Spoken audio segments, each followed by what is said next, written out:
Here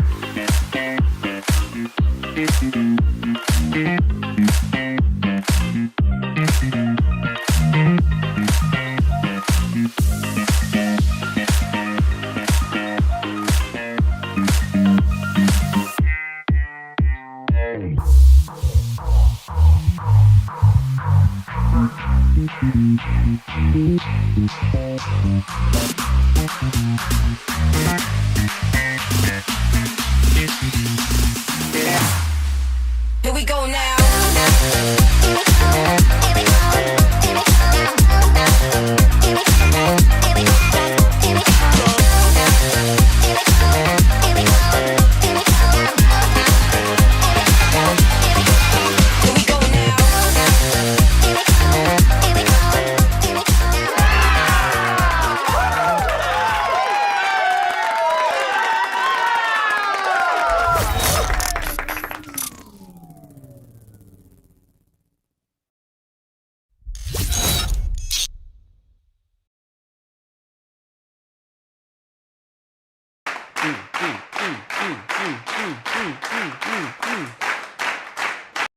Hey everyone, how's everyone doing today? Watching from East Tennessee, Atlanta, work, Dallas, Philly, DMV. What part of DMV? What's going on, everyone? Welcome back to the Kempire channel, your #1 source for pop culture news and music, entertainment, reality TV, and so much more. Let me know if you can hear me, see me. This is a special Thursday live. I just thought because I went live last night and the night before on TikTok, and I was talking about the Bravo breaking news, and I didn't go live here since Monday. Right? Yeah, since Monday, where we covered Married to Medicine and things like that. So I said, okay, let me do a YouTube live where you guys can react. So this live is just rehashing some of what we've already talked about, including some new news. But I also want to hear from you guys. I want to hear your thoughts on Kandi and Todd's divorce settlement. I want to hear your thoughts on Andy Cohen slamming Sarah Michelle Gellar and Page Six. I want to hear your thoughts on Mia Thornton being sued yet again. I have no update, though, in regards to Mia's criminal case. I don't know if it's been dropped. I don't know what's going on with that. I think we would have, heard something, right? If it had been dropped. I don't know. But apparently Mia still owes the people some money. But again, if you missed it, I did do multiple videos talking about some of the stories that we will give like a brief overview. I'm not going to go into great detail just because some of you have already watched it from yesterday. But I did have some new updates in regards to some of the stories. And if you missed it, sidebar, excuse me, because I'm having an allergic reaction. It's like 70 something degrees here in New York. I've been having an allergic reaction maybe for like the last couple of weeks in regards to my allergies and things like that. I want my money back, allergists, for those damn vaccinations, because it doesn't seem to be working. Okay. So if you hear me sniffling and stuff like that, I just took my Flonase. Okay. It'll be okay. It'll be okay. It's non-drowsy, so I won't fall asleep. Okay. But anyway, so there are a few stories that I've talked about this week, but I also did a special Club Kempire episode where I dropped a lot of tea. And if you're a Club Kempire baddie on our Apple Podcast subscription, go to the regular podcast. You'll see the option for those that are wondering what I spilled. I talked about some more Potomac tea. I talked about this new reality show that Tamar's filming in the Dominican Republic. I dropped a lot of tea, right, Club Kempire baddies? So be sure to check that out if you missed it. Okay, you can also, even if you don't have an Apple device, go to the Apple Podcast website and you'll be able to listen there. Okay. Exactly. Either scientist says, or vaccinations, as Karen would say. Yeah. All right. We will get to some of that other stuff in regards to Potomac in just a second. We heard the news that Melissa Gorga, Teresa Giudice, and Dolores are the queens, as Andy said, that will be heading up this Real Housewives of New Jersey. I guess, can we call it a reboot? Because only 3 of the housewives are coming back. You already saw the video that I did yesterday talking about, well, not yesterday, the day before yesterday, where Margaret confirmed that she will not be returning, that she was in discussions with the network since December. I'm guessing about returning. Since then, a lot of people have been coming out, including Jackie Goldschneider and Jennifer Aydin, with their reactions to the news that New Jersey's coming back and will not be coming back with them. So I'm going to play those reactions. I just wanted to remind you, I saw that Melissa posted a video celebrating her return. I don't know if Dolores did, and I don't know if Teresa did. But they are all coming back. Some people are saying they're surprised that Dolores is coming back. Some people do not want to see Dolores come back. You guys let me know. Again, this is going to be your live. I'm going to post the call and link for members first, but live chat, keep liking the video, and I'll be posting the call and link for you guys to react. And apologies to those that are watching the replay, but you can share your thoughts in the comment section about some of the Bravo breaking news. That's what we're calling today's live, because there's been so much Bravo breaking news this week. But if you're new to the channel, we don't just talk about Bravo here. We talk about everything in pop culture, like Usher defending Diddy yesterday. So if you missed that video, be sure to check that video out as well. So back to Real Housewives of New Jersey. So Real Housewives of New Jersey is set to start filming this spring, according to Deadline. Andy Cohen has been reacting to it. He's excited about this new revamp, reboot, whatever you want to call it. As I said to you before, Margaret confirmed that she had been in conversations with the network since December, but she has decided not to return. I don't believe that it's because she was not asked back. If they asked Jackie Goldschneider to come back, which I don't believe that either, you're not telling me that Margaret wasn't asked back. I think the stipulations of Margaret coming back is probably where they decided, yeah, we're not going to find a balance. Because I wouldn't be shocked if Bravo said to Margaret, I know you didn't get along with Teresa in that last season. I know it's been very toxic between the two of you guys, but we do not want to come back in a new season where it's the same thing. Because that's why they put it on pause. All the fans are saying it's the same thing. So we already have seen over the last couple of months, Melissa and Teresa make some headway, be it for the show, be it for real. I don't know. I know Melissa has said that it is a real reconciliation, but I don't know. Only time will tell. I said this during the podcast. There was a special podcast episode that I did as well outside of Club Kempire. This is why you need to be listening to the podcast, because I have talked about some additional Bravo breaking news on the podcast. I feel like the realest that we got from Teresa and Melissa was in that last season. Because I think we knew all along that they never liked each other. And we were just waiting for them to say it. And they finally said it. And now they're reconciling. We will have to wait and see what that looks like. Some people are saying it's more of the same. Not sure if they're even going to tune in for this new iteration. There are rumors that there are 3 new housewives that will be joining these 3, longtime standing members of Real Housewives of New Jersey: Melissa, Dolores, and Teresa. One of those people include Gia Casey. Bravo has not confirmed that, but I've told you guys before, Gia Casey has been asked to be on Real Housewives of New Jersey before. She's actually been friends with Teresa for years. Like, that's a real friend. And if you've watched the social media, they've been real friends for years, even before her being considered on the show. So we shall see what that will look like. I can't say that Gia Casey is necessarily incredibly interesting, but not everyone on a reality show needs to be, turning up. But she does live a very good life. She's married to, of course, DJ Envy. There's been infidelity in their marriage. I wouldn't be shocked if that comes up during her, if she joins the show. Remember, they tried to do their own reality show. That didn't work out. They have a very big family. I'm sure the kids alone probably have a lot of personality. We know that DJ Envy has a lot of personality. It might not be the personality that we like, but he does.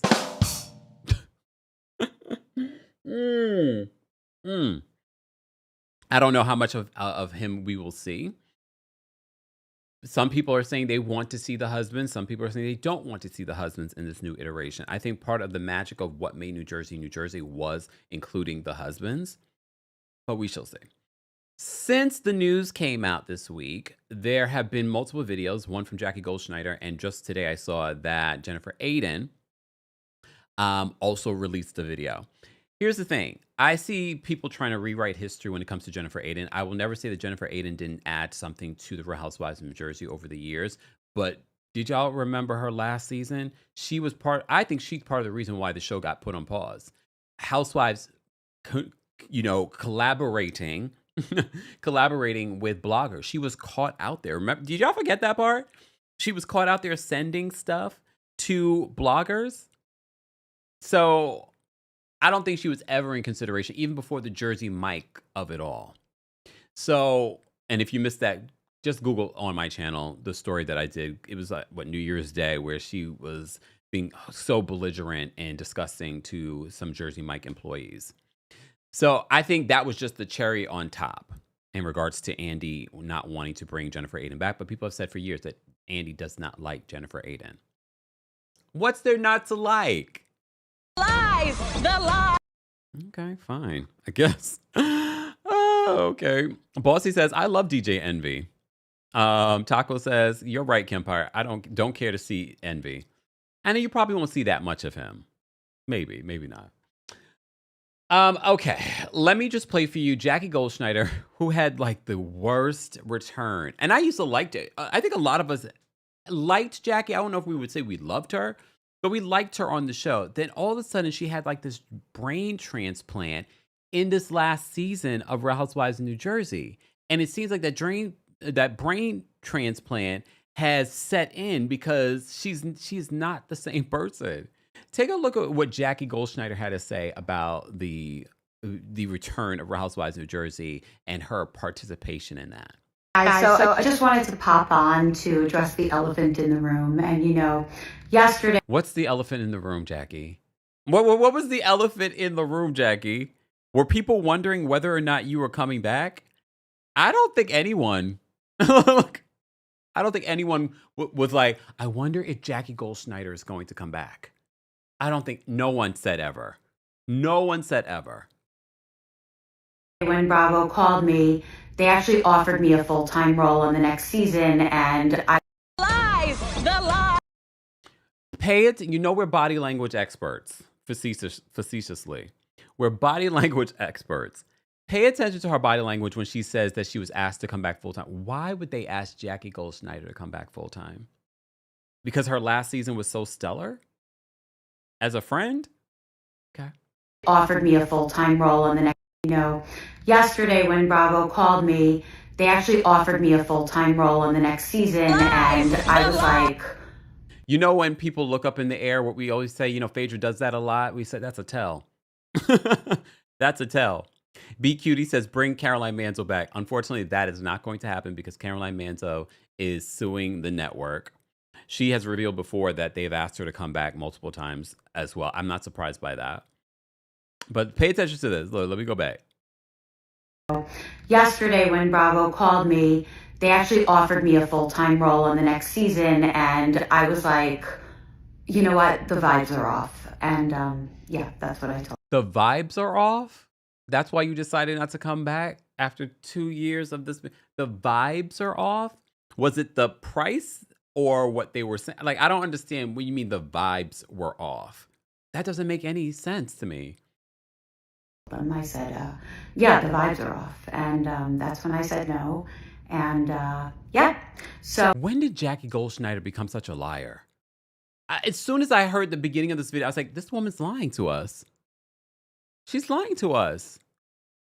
Guys, so I just wanted to pop on to address the elephant in the room. And, yesterday when Bravo called me, they actually offered me a full-time role in the next season. And I was like, you know what? The vibes are off. And yeah, that's what I told them. I said, yeah, the vibes are off. And that's when I said no. And yeah, so no. But in all seriousness, my kids filmed their 10th birthday on the show, and in 2 weeks they're turning 18. So it's been that's kind of crazy for all of us that have been watching Real Housewives of New Jersey, because we remember their birthday parties on the show. They're about to turn 18. Wow. Really long run. I mean, in fact, my second season on the show was when I had their 11th birthday party in my driveway and served pizza, and it was so much. El Singleton says, I like Jackie. At least she's smart. That's what we thought. For a long time, she was very smart on the show, but the way she played her last season, that wasn't very smart. It was less than smart. Fun. So it's been a really long, beautiful run, 6 seasons over 8 years, and I am so grateful. I had a lot of fun, and it left me with this big, beautiful platform to do really important work with and to do other projects with. And also, most importantly, it let me show eating disorder recovery in real time on, national television. And for that, I will be forever grateful. And I'm not, worried for any of us. I know that there's tons of other shows out there right now. I've been getting calls from casting agents, have a bunch of other projects lined up. So stay tuned for that. Jackie, I'm going to tell you this. Jackie hasn't done anything else since Real Housewives in New Jersey. I'm not thinking that anything else is. Look, I'm sure they'll cast her on all these other little reality shows that people love to do in the mix, but they haven't casted her since. Like, I just find that hard to believe. But I will say this. My last 2 years on the show were very dark. I mean, the show got very dark. No one can deny that. And my last season on the show, there was a concerted effort by some people on the cast to ice out other cast members. And that whole thing ended up backfiring spectacularly. Yes, in your face. Here's the thing. So many people have released videos that are just happy and just peaceful. Like even Margaret, even though she's not coming back, she sent love to everyone involved. Even the people that she didn't get along with, she sent love to. This part for me was like, I mean, obviously we know who she's talking about. She's talking about Margaret. She's talking about Melissa. Girl. Let me play this again for you guys because I'm like, what is going on? Season on the show, there was a concerted effort by some people on the cast to ice out other cast members.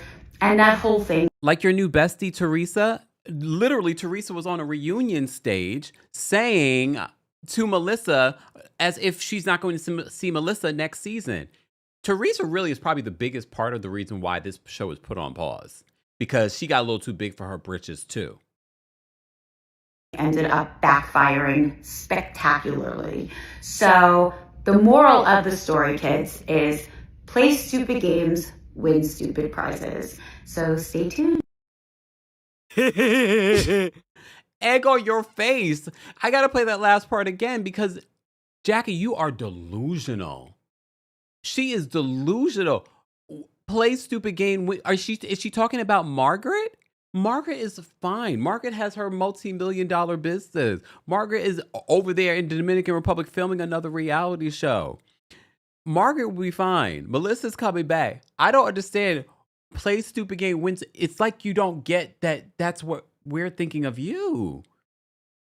That whole thing ended up backfiring spectacularly. So the moral of the story, kids, is play stupid games, win stupid prizes. So stay tuned. Okay, Jackie, I don't know what to do with that. Tiara says she going out bad. I mean, nothing can be worse than her last season on Real Housewives of New Jersey. I was like, what is going on with Jackie? What is going on? She got caught out there. Don't forget the last season. She got caught out there lying. So Jackie is a liar. You've been caught lying, Jackie. Exactly. Maya says Marge has a TV personality at least. Marge had a good last season. Marge actually had a really good last season, better than anyone on that cast. So I'm actually shocked that Marge is not coming back. And it's not because I don't believe that she wasn't asked back. Here go Mr. Melanin Magic with a new photo. I can't with him. Marge on there with Tamar. Yeah. And if you are Club Kempire baddie to our podcast subscription on Apple, I spilled some tea about filming. So be sure to check that out. Exactly. Sean says, kiss the wrong ring. Kiss the wrong ring. I think she aligned herself with Teresa thinking that would secure her spot on the show. And it didn't.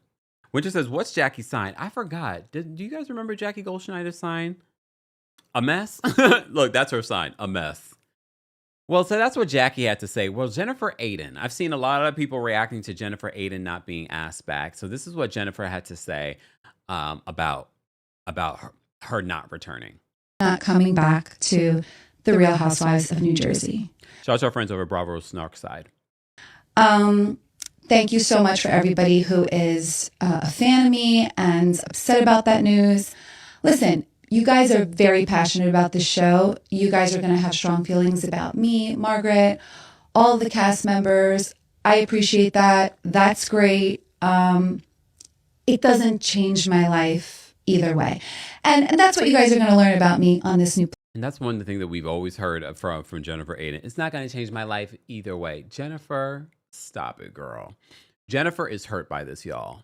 Because if you listen to Club Kempire, I already spilled the tea about Ultimate Girls Trip, because a lot of you saw that she was there for Ultimate Girls Trip.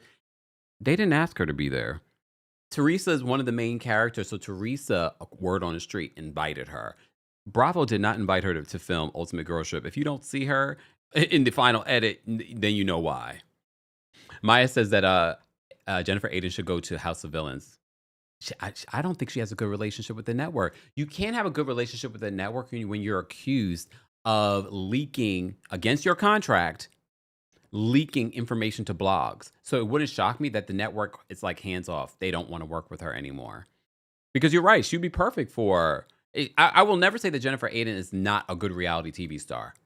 She definitely gave us a lot of different moments over the years. But yeah. Platform TV Gold. So I'm going to tell you guys what happened. Okay, so it was yesterday, and I was driving I was on my way to pick up the kids, actually, and I got a call from from ITV, and I don't know, there's this new feature on the phone that vets out my calls before I get them. So the phone didn't even ring. I had just looked down and I saw it was, this person from ITV, and I was just like, why are they calling me? Like, okay. So I picked up. Hello, hi, how are you? We caught up. It was really nice to catch up. She asked what I've been up to, and of course I told her a lot of fun things. This podcast, for one, TV Gold, creating my own production company, Sladen Productions, which produces this TV Gold podcast. Mind you, she's launched this podcast a while ago. She's still trying to push this podcast. I don't hear anyone ever citing this podcast. This is probably the first time that anyone's even talked about this podcast. Jacob just got a car. My son who turned 17, we got him a new car. Justin's graduating in May. Gabby's going to Ramapo. I still have 2 kids that don't drive. Olivia's in middle school and Christian's in high school. So I have 5 kids. So I've been busy, dude. I've been busy. So it was nice. We were catching up. And then I asked her, of course, I was like, okay, so what's new with the show? What's going on over there? And she was like, well, that's really why I'm calling. And she was just calling. She's like, I just figured I would tell you, personally, like give you the courtesy and tell you, like, we decided to, not ask you back. And I was just like, okay. I kind of knew that already, though. Like, I'm surprised at this phone call. And she was like, yeah, I kind of had a feeling that you knew, but, you did give so much to the show. And we just felt it was right to call you. And I was like, okay. I can appreciate that. Can't you appreciate that the network would reach out to you and production would reach out to the housewives, and all this news is going to be coming out. It's been 2 years since being on the show and filming the show, but it's still out of respect. They're reaching out to you and saying, you're going to see a bunch of news, and because then the other side of the story, like, they never said anything to me. I found out with the rest of you guys. Thanks, I guess. I appreciate that. And I said that to her. But in my mind, I was like, dude, you're 2 years too late.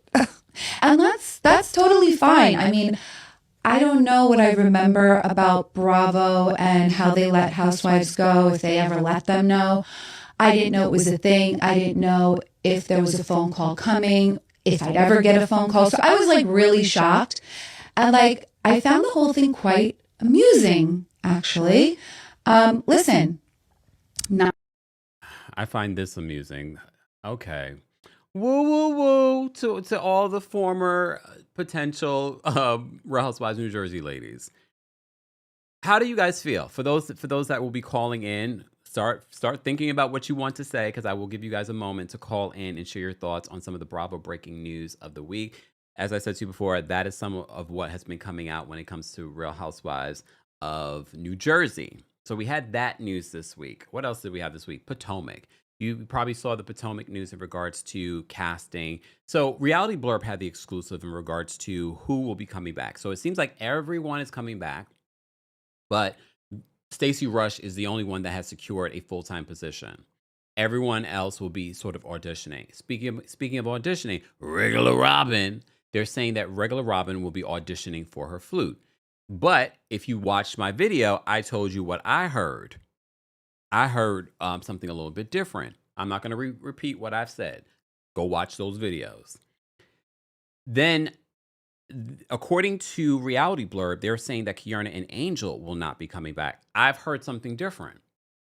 But we shall see. Because again, based on what I've heard, there are still people that have not signed on yet. And at this particular point, it's definitely less than 2 weeks, maybe like a week and a half, less than that, until they start filming. So they're going to start filming for Real Housewives of Potomac very soon. But you know, one person that you're definitely not going to see? Mia Thornton. Mia Thornton is back in the news, y'all. Back in the news this week because she's being sued in civil court for an alleged back rent over a Lux apartment amid criminal case, according to Us Weekly. How did her life just fall apart? Because Mia probably could technically still be on Potomac if she didn't leave that reunion. But I'm not even sure about that because I feel like even the fan base were turning on her because we didn't like the way that she was weaponizing Gordon's mental health. It seemed like she was with Ink, not with Ink. Then she seemed like she was trying to get on Real Housewives of Atlanta, and we were like, that's not going to happen. So Mia Thornton has been sued for allegedly not paying rent amid her ongoing criminal case. So according to Us Weekly, her criminal case is ongoing because we haven't heard anything in regards to the charges being dropped. So for those that may have, okay, I will get into that in a second. So according to new court docs obtained by Us Weekly, a luxury apartment building sued Thornton, 41, for alleged back rent. The docs filed on March 18th claimed that the Real Housewives of Potomac alum allegedly owes $2,859 in past due rent for the month of March. But I was like, wait, which March? This month? March is not even done yet. Thornton also allegedly owes additional fees for a total of nearly $3,500. Like, I'm confused. She's being sued in civil court for $3,500 in regards to, and I don't know if it's the same place that she sold the furniture from. Okay, so Us has reached out to representatives for Thornton for comment. News of Thornton's recent legal issue comes 4 months after she was arrested on felony theft charges. The P is for prison in Potomac. Thornton was accused of stealing over $11,000 worth of furniture from a condo she had been renting in Atlanta with her then boyfriend, DJ Short Stuff. Ink. You know Ink, him. So $11,000 worth of furniture from a condo she had been renting in Atlanta per police report obtained by Us. She allegedly took radios, TVs, DVD play. Why would you take a DVD player in 2026? Why? A DVD player? And according to them, other goods, furniture. Why? But why the DVD player? I just want to ask, why the DVD player? Who has a DVD player right now? Just asking, not judging, just asking. And they said DVD players. Oh, okay. Thornton was subsequently taken into custody without incident and transported to the Fulton County Jail for processing. According to body cam footage, Thornton emotionally confessed that she was aware that there was a warrant out for her arrest. So she was aware, and you went to the airport? The V-Light says, not the DVD player. I still have mine, though. I still have one, but it's in like my attic at the house. I don't have that here. MT says, here we go, getting sidetracked. All right, everyone let us know. Do you still have your DVD player? I don't see, here's the thing. I don't think that we wouldn't still have our DVD player because every once in a while you have DVDs that you want to play. But at the same time, why did she take someone else's DVD player? That's the part I don't understand. Why did she take someone else's DVD player? I don't understand that part.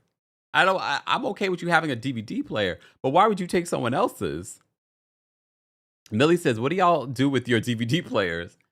We still have DVDs. I don't have my DVD player here, and I don't even have my DVDs here. It's all in the attic. Look, but you never know. I think I have the This Is It, the Michael Jackson documentary, I have that on DVD. So anytime I'm missing Michael Jackson, I'm gonna need my DVD player. I mean, I guess I haven't missed Michael in a long time because I haven't watched it in a long time. But I have the DVD. I got the Brandy's video collection on DVD. I think I even have a VHS. Well, it's not me, it's my father. I have a VHS in the attic too. Haven't used that in a long time. Not even sure how I would use that. But anyway, I've digressed. I've digressed. Hold on. LLC Chow says, no, you must have the DVD player. There are many titles not streaming due to new copyright laws. Well, that's the thing. Please understand, I'm not saying that we shouldn't have a DVD player. I'm trying to understand why Mia Thornton took the people's DVD players. Players. Why did she take them? I understand why we have one or have one in the attic collecting dust. I'm trying to understand why she took the people's DVD players. Oh, Lipstick Leah says, I got my Michael Jackson movie ticket last night. Okay. Millie says, I love a good tangent. You know, we go on a good one. Now we're talking about DVD players, okay? But it's nice to know who still got their DVD player. Oh, wait a second. Resets have a combo DVD and VCR player.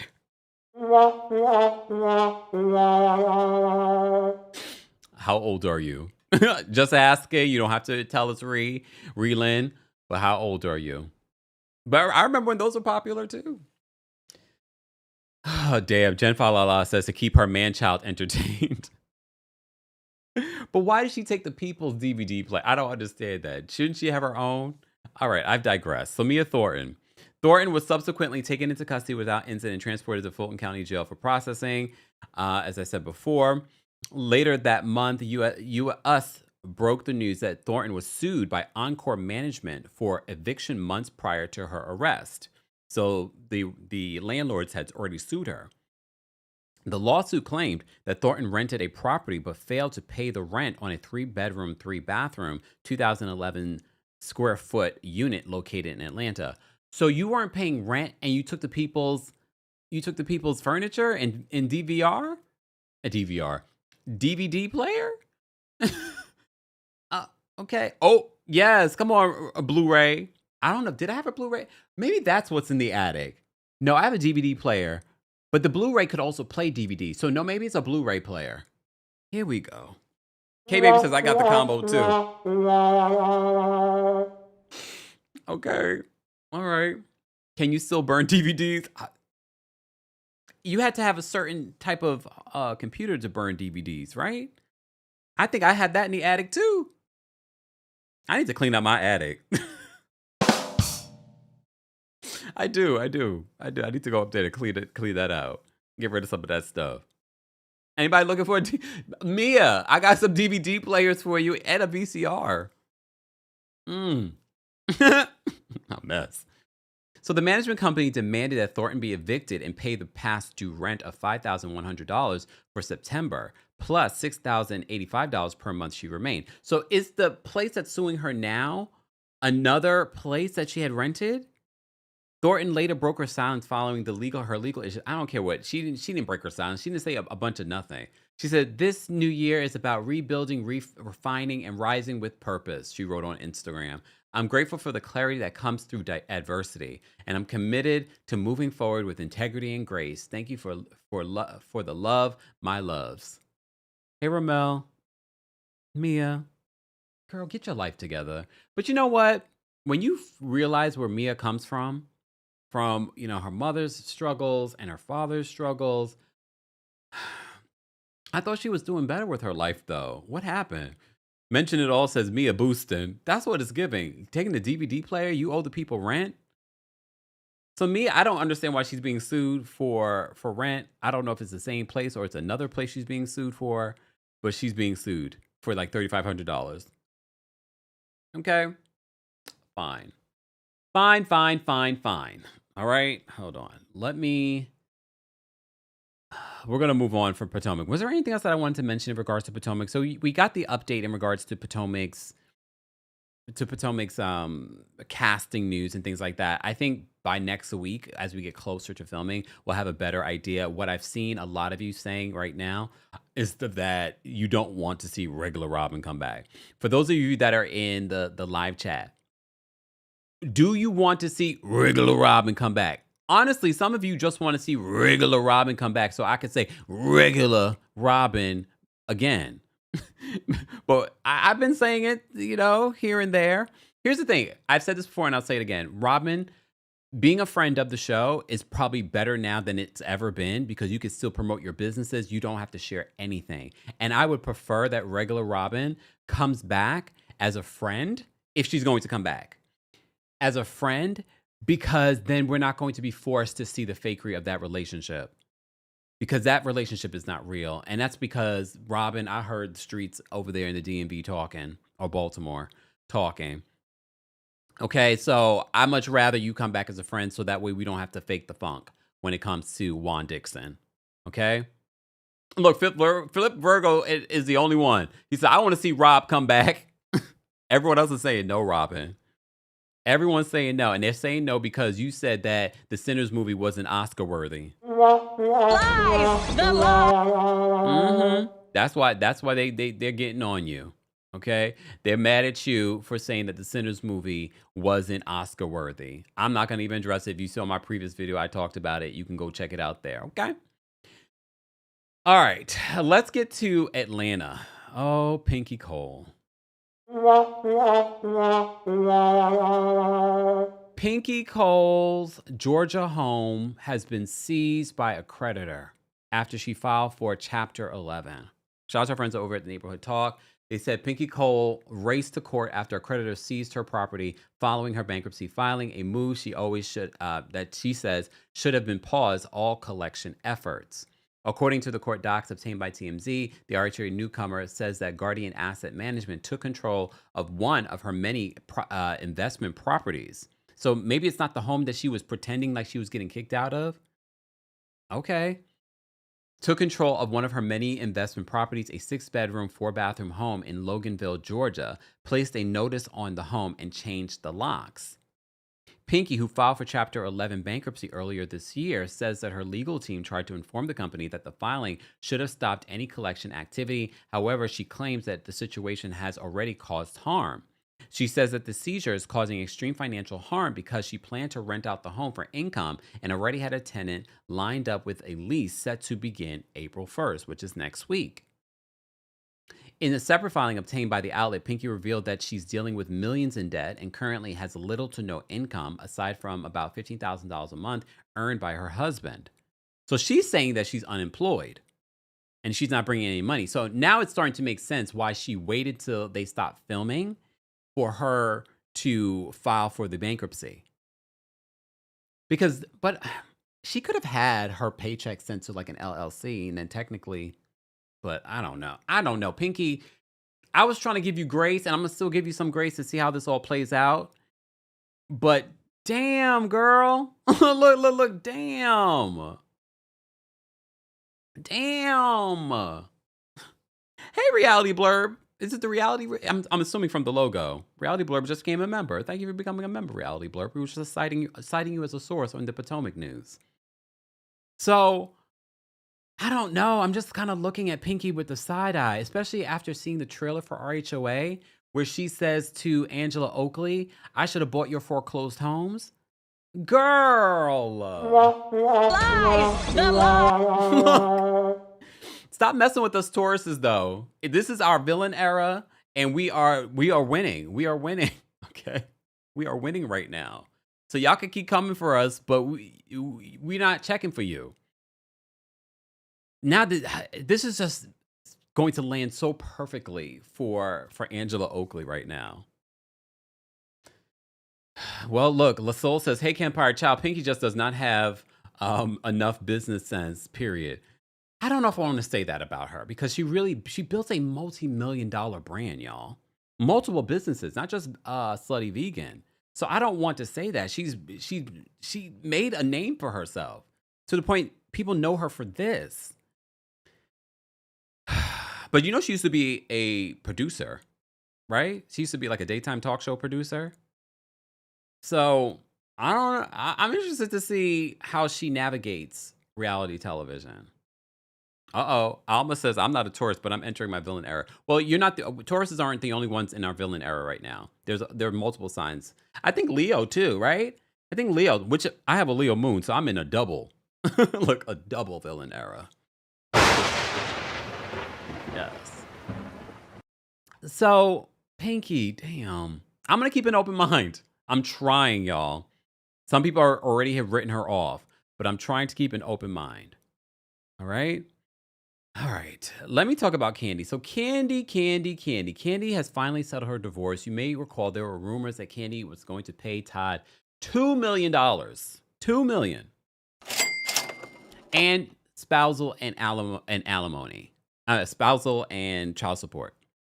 Well, now TMZ has gotten their hands on the details of their settlement, and it's not that. It's not that at all. Shout out to the Neighborhood Talk. Let me just find the actual article because they had other details that were not covered in my original video on the specifics of their settlement. Let me just find it. I don't know why I did not save this from the other day. Hold on, y'all. And as I'm doing that, guys, if you are just joining us, matter of fact, I'm gonna take a little bit of a break. A break by our sponsor. Shout out to our friends over at Wix. When I first started Kempire Radio 15 plus years ago, I had no idea what I was getting myself into. 15 years later, now artificial intelligence has taken over and it's making your website building so easy. I'm excited to partner with Wix for today's live because Wix was the very first website that I ever used. And even back then, they made it easy. So you can imagine 15 years ago versus 2026, Wix is making it even easier with AI. So there are a couple of really cool things that you can do with Wix. With the hybrid website editor that offers the speed of AI, precision of drag and drop, and guidance of a dedicated AI agent, aka the new way to create websites. And you don't have to pay anyone to do this. You could do this yourself. Create in whatever way feels most natural to you with a platform that lets you flow freely between AI and manual controls. Because some people just let AI do whatever they want, and that is not what you want. You want to be able to do and create something that's unique to you. As I said to you before, you can launch a pro-grade website that's quality, but make it very easy for you to create. There are all kinds of really cool capabilities that they provide. Wix Harmony is packed with some of the coolest, most useful AI features and agents, built specifically for small businesses. Generate images, product descriptions, blogs, and more. Automate email marketing, SEO tasks, inventory management, and more. You even get an AI agent named Aria who can help you build your website or take care of business. Wix has been on top of AI for years, so naturally, they're the ones introducing the new way to create websites. Try Wix Harmony for free at wix.com/harmony. That's wix.com/harmony. More details on that will be available in the description. And we're back. Guys, be sure to check out the description in regards to more details in regards to our sponsors, including our merch. Be sure to check out our merch in regards to the Are You Okay merch, the mugs, the sweatshirts, the t-shirts, all of that is available right now. All right. As I do that, I wanted to remind you that Kandi's divorce settlement has now been revealed. And I don't think it surprises some of us. I think some people are surprised, but I think the majority of us are not surprised because we watched the wedding special. We knew that there's a prenuptial agreement.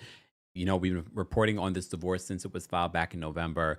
There was a lot of back and forth. It seemed as if Todd was going to contest the prenuptial agreement. But again, that just seemed like a tactic. Didn't mean that he actually was going to do it based on what we saw. He did not end up doing it. If you missed it, I did do a very detailed video talking about some of the stipulations that came out from this divorce settlement. As you know, Kandi wanted this divorce sealed. The judge did approve some of the details to be sealed. Shout out to our friends over at the Neighborhood Talk. They say Kandi Burruss and Todd Tucker's divorce has officially been finalized, and the court documents outline a detailed financial and parenting agreement. Both Todd and Kandi report earning approximately $22,083 per month each, and despite having 2 minor children, the court approved a deviation from standard guidelines, meaning neither party will pay child support or spousal support. And for those that, because we worked this out last night, I was like, wait, how come they only make $22,000 a month each? And then I had to kind of think about like my own LLC and how that stuff works. So Kandi and Todd are probably being paid via their LLCs, but individually as individuals, they're not including the amount of money that their LLCs are being paid by their other investments. So I had to where I was like, wait a minute. So for those that have been wondering, like, only $22,000 a month, that's not a lot of money. So instead of the financial focus shifts to their asset split, according to reports, as a part of the settlement, Kandi is required to pay Todd an equalization amount totaling approximately $426,388.77 after offsets. The payment is structured with $250,000 paid upfront, with the remaining balance due within 90 days. The two will share joint legal and physical custody, which was a bone of contention during their divorce. But decision-making authority is divided. Kandi can have final say over non-emergency medical and educational decisions, while Todd has final say over extracurricular activities and religion if disagreements arise. The agreement also places restrictions on their children's public exposure. Neither parent can involve the children in media or commercial activities without written consent from the other, and any earnings from the children must go directly into accounts set up for them. While child support is set at 0, both parents are still responsible for shared costs. Medical expenses, extracurricular activities, and other child-related costs will be split 50-50, while Kandi is responsible for private school tuition if she chooses that option. Are they not in private school now? You would think that they would be. Both parties also waived alimony permanently, meaning there will be no spousal support now or in the future. The other thing that we reported on yesterday is that they had so many luxury cars. I didn't even know they had that many luxury cars. Okay. So apparently Kandi got 5 of the luxury cars. Todd got like 6. I mean, based off the luxury cars that Todd got, the 6 cars, the payout that he's going to get in this divorce settlement, he has to move out of the guest house within the next 15 days. I wonder, look, because for me, it's sort of like, okay, you're getting almost $500,000, and then you're going to get probably like another. He's probably walking away with like $1 million in regards to assets and cash, or a little bit over $1 million in asset. And I don't know anything about the cars. So for those of you that watched my video yesterday, total up the amount those cars are probably worth. So why did they have that many cars, and where did they park those cars? Okay. All right.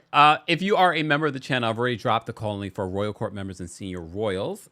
Team Kempire members, I'll drop the call link for you guys in just a second. The Villa download. Thank you so much for being a member and for the super chat. Oh, let me shimmy. $25. Let me shimmy. Thank you. I forgot about all the leaks to the blogs. I'd been so blinded by her behavior. Yeah, there was a lot of stuff in that last year in regards to Jennifer Aiden that was just like, yeah, Jennifer, you can't come back because you're going to add to the toxicity. All right. Very Fiery says, I know Riley's relieved. She loves her siblings. Yeah. I mean, look, they were married for how long? When did they get married? 2000? I don't remember. But a long time, over a decade, these two have been together, and they have 2 beautiful children together. And they brought 2 children into the relationship. So, yeah. Yeah, that's what I was thinking. Just Dominic, he said it probably totals up to 2 million, almost 2 million probably. Between the cars and his payout. Yeah. And the other part about it, we talked about it in the previous video. They're splitting their reward points. He paid Kandi $38,000 for their season tickets to the Atlanta Hawks. She's going to keep the season tickets. So, yeah, I mean, look, either way, I'm sure Kandi is happy she got a prenuptial agreement. Okay. All right. 2014. That's what I thought. I couldn't remember. I can't remember everything. We're covering a lot. If you're just joining us, this is our special lunchtime live. Bravo breaking news is all things Bravo related. We're just talking about Kandi and her divorce settlement. Kandi also, congratulations to Kandi. You know, I performed and sold out the City Winery also. She sold out the City Winery. She's doing some sort of special event. I'll tell you what it's called. And Todd actually posted about it and promoted it. So I promoted it. So I'm not shocked that these two will probably have a very amicable co-parenting. I wish that for them, because the children don't need to be a part of anything that's not going to be healthy, right? So Kandi is doing something called Kandi Coded Entertainment presents Kandi's I Do, I Did, I'm Done. And it's on April 27th, which is in a month. Tomorrow will be a month until it. And it's going to be at the City Winery. For those that came to see me in Atlanta, I performed at City Winery twice. Great venue. And she sold it out in 24 hours. I don't know if she's going to add a second show. I think she should. I don't know what this show is going to include, but in her caption, she says, wow, I didn't know what to expect, but this sold out in one day. Kandi's I do, I did, I'm done.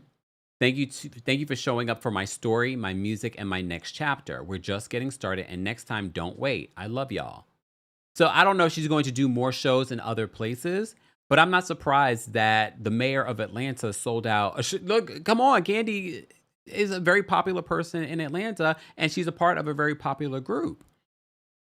She sold out in 24 hours. It will be interesting to see what this will include.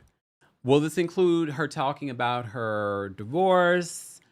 Will this include new music? Is she going to perform Don't Think I'm Not? Because if she is, Kandi, I will be front and center. I'll be front and center when you bring that show to New York City. Please and thank you. And we're outside. It's warm. It's a warm day here in New York City. Sorry, can't I get to see you in Ann Juliet? It was cold. We had blizzards and stuff like that. It was cold, okay? But now it's warm and we outside. And apparently you are too. So if you bring this to New York, I'm there. Just perform for me, Kandi. Do me a favor. Perform Don't Think I'm Not. Hold on, let me bring it up. Cause justice for Hey Kandi, okay? And for those that know what I'm talking about, that's where Don't Think I'm Not is the single from. She never really got to promote that project the way I felt like it should have been promoted. But I really don't care about the other music, Kandi. The ones that you did when you were on Real Housewives of Atlanta. No, don't care about that. What I want to hear, you can perform Don't Think I'm Not, have a bunch of dancers behind you. I want to hear Cheating on Me from Hey Kandi. I mean, I love a bunch of the songs on this project. Kandi, look, I'm going to save this question for whenever I do an interview with you, because I don't know why people. I'm going to save that for myself. Perform Can't Come Back. Look. Can't Come Back. And bring out Faith Evans and do Easier. And I know that's going to be a hard song for you to do because that's dedicated to your late brother. But yeah, perform those songs. Okay. Are we surprised that Kandi has launched another thing? So she's had a couple of things that she's launched. She's launched that other project in regards to, I guess it's sort of, is it a workshop about manifestation? Amanda Francis of it all. Miss Parker says, you don't like I Fly Above? Thank you for reminding me of the name of the song. I don't. I fly above all the drama. I got no. Sorry, Kandi. No. Whatever you did on Hey Kandi, justice for that project. Patty says that Kandi and Keke Palmer stay employed. I love that for them. Right? Shout out to Keke Palmer. All right. Teresa says Kemp got his list. Yes. If she's going to perform, I mean, you can perform your other songs. It's your show. But justice for Hey Kandi, at least perform 2 of those songs. Okay? Shad says, not Kempire and his demands. I'm a Taurus. She should expect that. Not Legs to the Moon. Nope. She's going to perform that song, though, because you want to hear exactly. The Girls Club says, I want to hear legs and hips and Body. I mean, y'all gonna hear that. So I don't know what this show is going to include, but apparently no one cares. They all sold it out. Kandi says she's gonna do something else. I wouldn't be surprised if she decides to do some sort of tour. Again, if you bring it to New York, I'm there. But you got to promise me, at least for the New York show, you're gonna perform some of those tracks from Hey Kandi. Okay, and maybe we'll sit down for a sit down conversation because I got questions. All right. Moving on from the Kandi of it all. Congratulations, Kandi, on your divorce. I'm glad it wasn't as messy as it could have been. Okay. Let's get back to some of our Bravo breaking news. What else played out in these streets? Look, again, I'm just going to tell you, if you did not listen to our recent episode of Club Kempire on Apple Podcast subscription, you got to subscribe. You got to pay for it. Sorry. I spilled a lot of tea from Potomac to Atlanta, so go check that out. All right. I will drop the call link for the general audience once we get to 300 likes. If you haven't already liked the video, do so now. If you're listening to this on the podcast, be sure to subscribe and give us a 5-star review on Apple Podcasts and on Spotify. Also, if you're listening on Apple Podcasts, that's where you can hear Club Kempire, where I spilled a lot of tea. Right, Club Kempire baddies? Tell the people in the chat. I spilled a lot of tea. Probably too much. Probably to the point I might get in trouble. But I took the risk for you guys and keep it between us. Because any of y'all drop it in here, you're going to get blocked for life. Me too. Erica says, I watched Kiki's show, The Burbs on Peacock. I enjoyed it. I talked about The Burbs on Peacock. I thought it was not, to me, it reminded me of Desperate Housewives. Sidebar, the son, one of the twins from Desperate Housewives, is one of the characters. He doesn't have a big role on it. But I liked it. Okay. Oh, what? Lenora says, Clarissa Shields says, it's her internet, not Beyonce's. Brooke, can you come get this girl? Come get your girl, Clarissa. Please. Brooke, come get your girl, Clarissa. Speaking of 28,000. Did y'all see the video of Shamea and her husband, Gerald, buying her Van Cleef necklace? Here's the thing. I see so many people in the comment section. I just wish Shamea, because everyone said that Shamea really could be that girl if she wasn't so cringy. And I was like, y'all right. Y'all are right. This is what people want to see on Atlanta. And I think that's what secured Shamea coming back for a second season. Andy doesn't like to get rid of, housewives, after just one season. Normally, it's happened, and I think that's why they gave her an opportunity. Also, because she's going to give us the luxury that so many of you that keep saying that you keep saying that you want to see. She's the only one, really. Who else is going to give us that luxury on this cast? I'll wait. Portia's sitting in somebody else's $7 million mansion. She didn't buy that. There's Shamea, Kelly's going through all what she's going through. All right. Drew's going through what she's going through. Even with Charles Oakley being on the cast, they're not living we're talking about foreclosed properties with them. Who's giving us that? Just saying. All right. I did see the rumors for people saying that they want to see Drita. I saw the food god said that he wants to see Drita. Remember from Malbwives to be on Real Housewives of New Jersey. Did Drita move? Did she move to New Jersey? Because I don't know. I remember Drita when she lived on Staten Island.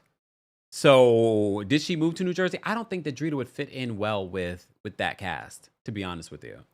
I really don't think she would fit in well with that cast.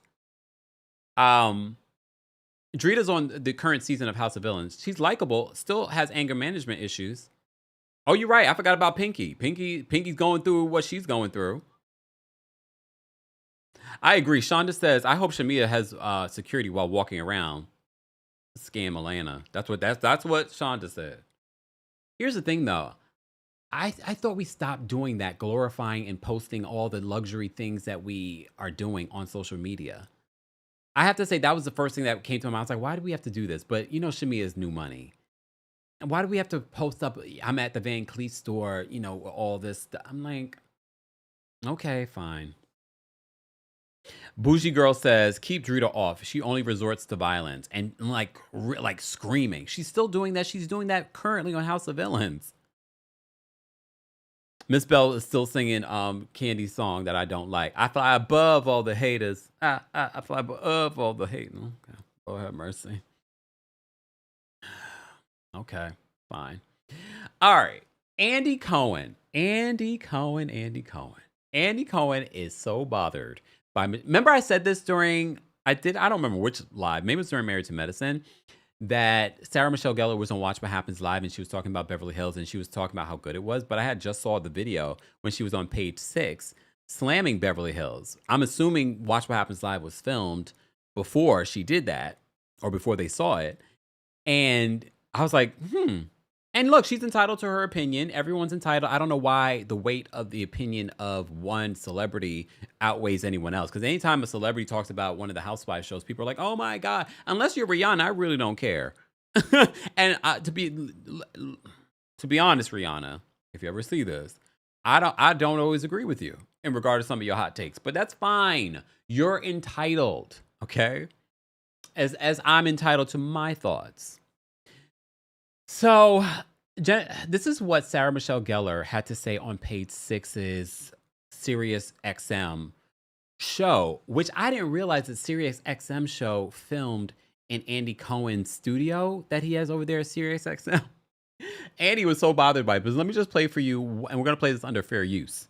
Page 6. Don't play with me. I love how much you're obsessed with reality television, like Real Houses of Beverly Hills. Yes. So you can see behind them, it says Radio Andy. This season?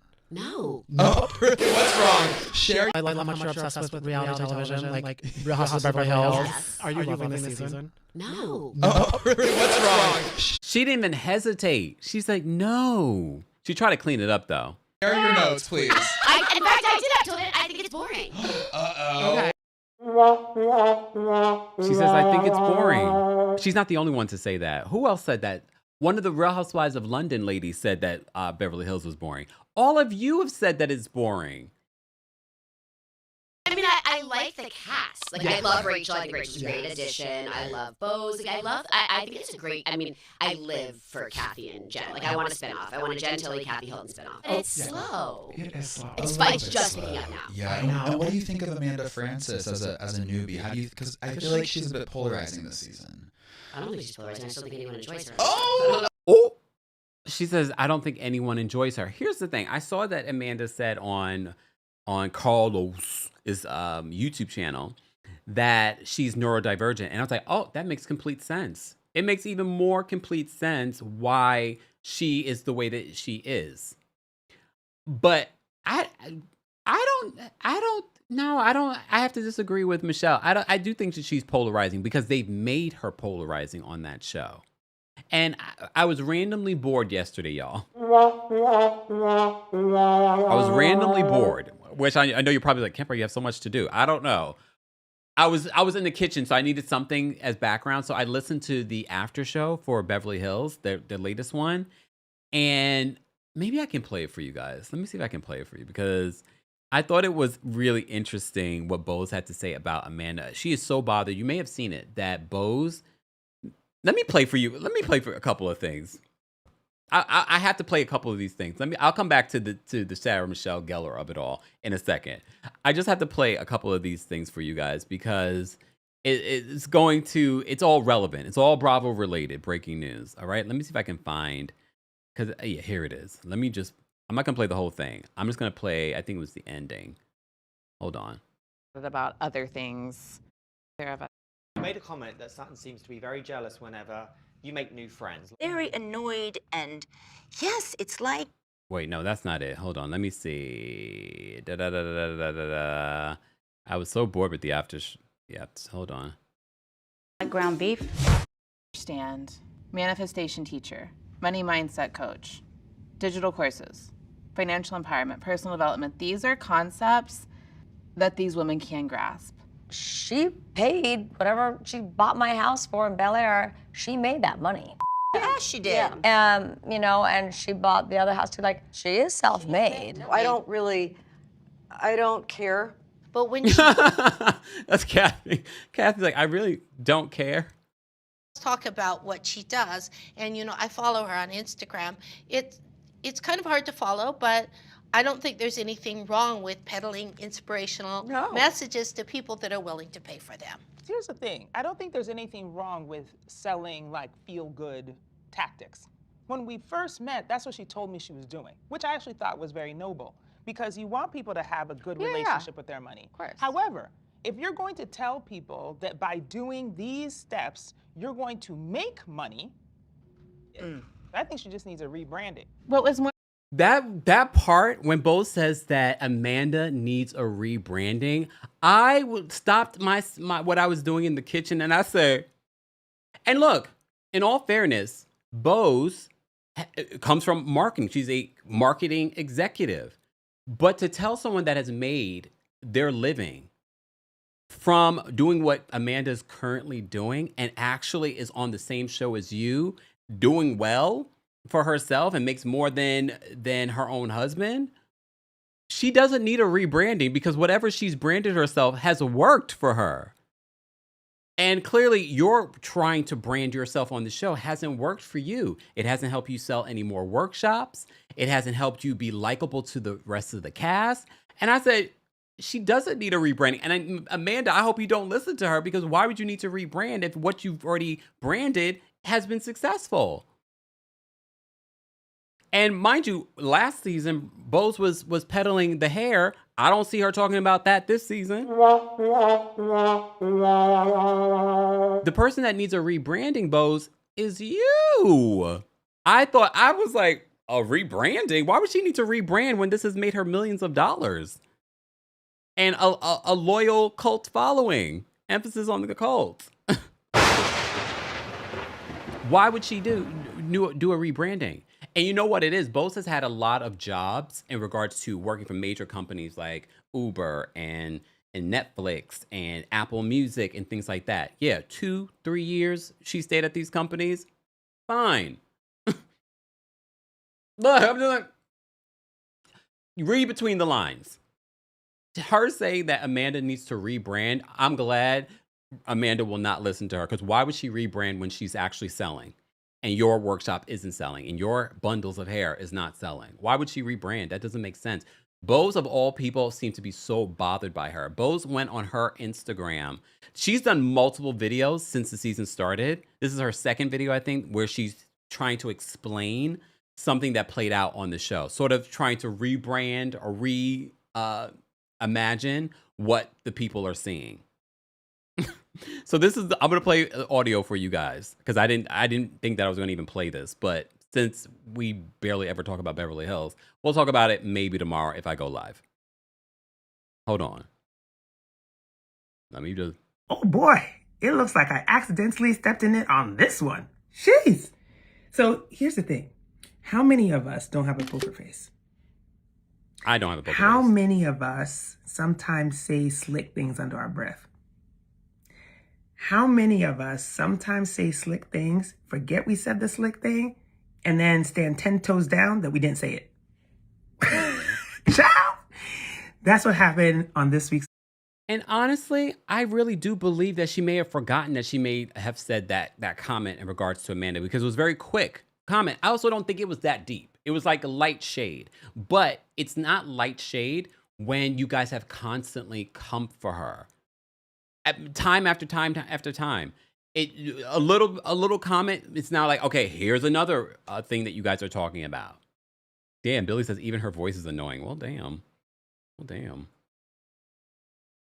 Episode of The Real Housewives of Beverly Hills. Okay? By the way, if you haven't watched the episode, please go watch it and then come back and let's have a discussion. I don't want to spoil nothing for you. Okay?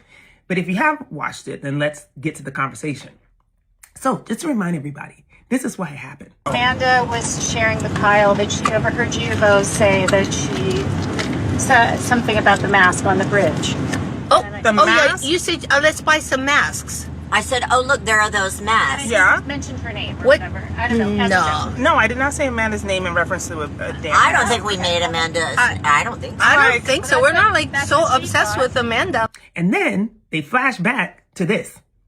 They do have those masks. I have one of those. Do you? I do. Oh my God. Right? Who's going to be Pinocchio? So Natalie says, who's going to be Pinocchio? And that's when when quickly Bo says, Amanda, I could understand forgetting that. I could. Amanda. Ooh-wee. But also, no face, no case. Amanda. Does that really say that? I'm kidding. All right? Look, for the purposes of this conversation, I'm going to own this. All right? So first, let me start by saying, Amanda, I apologize for hurting your feelings. I really, really do. I didn't mean to do that. Okay? All I was trying to get to was the fact that, like, look, we are here. We're talking about our lives in the most honest way possible. It's not often pretty. I mean, I said it there. And so all I'm saying is that all of us, every single... Sidebar, bougie girl Kay says, Aquariuses are good for throwing shade, being mean, and then, quote, forgetting or playing victim. Hello, Kenya Moore Bose. Ooh. Now the Aquariuses are going to be up in arms. We went around. We would share our warts with you. What about my life and I'm not telling the truth I think about? you're making things very perfect, and they're probably not. And let's add to it that we've got to talk about this. That was and if you missed our recap of the Real Housewives of Beverly Hills latest episode, I said, what about her life is imperfect that she has not shared that's imperfect? She shared about her son passing away. She shared about her being in a cult. And we all were just confused. She's not painting her life to be perfect. I mean, everything about your life. So, look, that's what we signed up to do. And that's what we're going to do. But also, look, my girl Erica put it so succinctly. If you think that anything you've gone through these last 6 weeks comes anywhere near what these women have gone through in this group, you should get in your car and drive away. Look, it's true. And that doesn't even just apply to this group. That's the larger world. There's so many of us who deal with all kinds of things being said to us. But look, we're still standing, still pushing. So let that be the lesson, okay? It's two things. One, get a better poker face. Two, don't say slick shit that hurts people's feelings. Okay? My bad. Now, next time we'll talk about what we were really talking about underneath all of this. Stay tuned. No one wants to stay tuned. You know who needs a rebrand? Bose. You need a rebrand, girl. You need a major rebrand. And you're a marketing executive or a former marketing executive. Here's your opportunity. Rebrand ASAP. Lord have mercy. Oh. All right, back to what I was talking about. So Sarah Michelle Gellar was on page 6, and she said that this new season of The Real Housewives of Beverly Hills has been boring. I love how much you're obsessed with reality television, like Real Housewives of Beverly Hills. Yes. Are you loving this season? No. Oh, what's wrong? Share your notes, please. In fact, I did. I told it. I think it's boring. Uh-oh. Okay. I mean, I like the cast. Like, I love Rachel. I think Rachel's a great addition. I love Bose. Like, I think it's a great, I live for Kathy and Jen. Like, I want a spinoff. I want a Jen Tilly, Kathy Hilton spinoff. And it's slow. It is slow. It's just picking up now. Yeah, I know. And what do you think of Amanda Francis as a newbie? How do you? Because I feel like she's a bit polarizing this season. I don't think she's polarizing. I still think anyone enjoys her. Oh, I don't know if she's polarizing. That's true. She's not polarizing. She's manifesting. Yeah. Manifesting what? You're not sure. Yeah, Chanel backpacks. I want to clarify. Like, I'm sure she's a very lovely person. If you choose to go on. Y'all, first of all, the amount of people that come from California, this is why I find it to be so interesting that people are making it seem like manifestation is so weird and odd. And this is coming from people that live in California. You guys do all kinds of odd, weird, magical things, but manifestation seems to be like, oh my God. Hey, Reality Blurb says, did not realize I was joining on live, but I love you, Kempire. Watch you all the time. Thank you so much, Reality Blurb. Appreciate that. I just don't understand why everyone is so they're so dumbfounded by manifestation. Oh my goodness. And you guys are just helping her business. This show, then you have to be ready to open yourself up and be honest. And I feel like, I don't know, I feel like she missed that. Yeah, I don't think she's clocking it because also when she was like, I don't know why we're at a table and there's conflict. I'm like, have you seen? Like, have you ever watched an episode, right? That's one thing I will say. I will agree with that in regards to Amanda being a newbie and having different expectations of what reality television should look like. I can definitely agree that, yeah, this might not be the show for you, but and not based off of this cast of women. This cast of women are coming across very just like pouncing on her constantly for no reason. OMG Steph says, I live in LA. There's even dating coaches. I mean, I don't think that's crazy. There's nothing wrong with a dating coach. I'm like, of all the places to be like a manifestation, and literally, we've been talking about how I saw a video several months ago where a woman says, not in LA, just in California, she's been approached to be in a cult multiple times. So a place where all of that stuff, come on, stop with the whole, you don't understand what manifestation is or what it is. It's real, okay? And you guys are manifesting without even realizing that you're manifesting. On Bose, you're manifesting the backlash that you're receiving. So switch it up, girl. Hold on, wait. Patience says there is manifestation products in 5 and below. In 5 and below, let's not act like manifestation has not become very mainstream. You would never know based off of the Real Housewives of Beverly Hills, ladies. But okay, I'm gonna go read Amanda's book. Look, maybe that will be our book club selection. Let me go read that book. Exactly, Suzanne. Thank you for being a member. Suzanne says, why is it so weird on the show that brought us Teddy and her accountability coaching? Because that was the first time I ever heard of that. Like, it's not the first time I heard about accountability, but accountability coaching and that people would pay someone to do that for them. So Andy Cohen, on his radio program, addressed Sarah Michelle Gellar and Page Six because he was a little offended that they would say anything badly about his show in his studio. So he was so bothered, y'all. Page Six Radio interviewed Sarah Michelle Gellar. I saw this. It was right after she was on our show. Yeah, she was like, I like it. And then she went on their show and she was like, no. And it was in our studio. And then Are we shocked? Are we shocked that someone would come on your show and be like, yeah, it's good. It's good. I mean, for those that keep asking whether or not I would be a bartender on the show, no, because Andy Cohen's going to go to me. What are you thinking about the new season of Atlanta? Not loving it. Andy wants someone to kiss his you-know-what. All right? Post it, and it's like, Sarah Michelle Gellar hates the Housewives of Beverly Hills with all this Radio Andy signage everywhere. And I go, you know what? Don't bring someone into my studio to trash my show. Right. How about the door is locked when I leave? How's that? So, So that makes me wonder, will Page Six not be filming in his studio anymore? I don't know how that works over there at Sirius XM in regards to why they were using Andy's studio. That to me is also weird because is Page Six Radio on Radio Andy's network? I don't know. I know nothing about that because I don't listen to it. I listen to the clips on social media and then I bring it to you guys.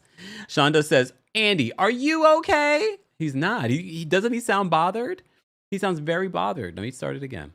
I saw this. It was right after she was on our show. Yeah, she was like, I like it. And then she went on their show and she was like, no. And it was in our studio. And then they post it.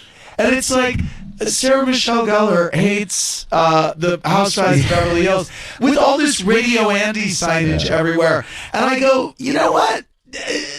Don't bring someone into my studio to trash my show. Right. How about the door is locked when I leave? How's that? You know what he wanted to say, but he refuses to mimic Nene Leakes. He wanted to say the door is closed. You know that's what he wanted to say.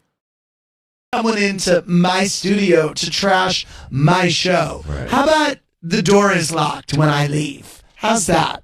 So, maybe think twice about posting that all over social media where it says like Andy everywhere behind SMG. She wrong, by the way. Page Six. So he's saying that Sarah Michelle Gellar is wrong, but no, Andy, she's not the only person saying that. You saw the host of Page Six Radio said the same thing. The fans have been saying it on social media, and I know the ratings haven't gone down. I think that's partially because a lot of people have it set on their DVR. Some people are hate watching. no one is saying that, oh my God, this is an amazing season.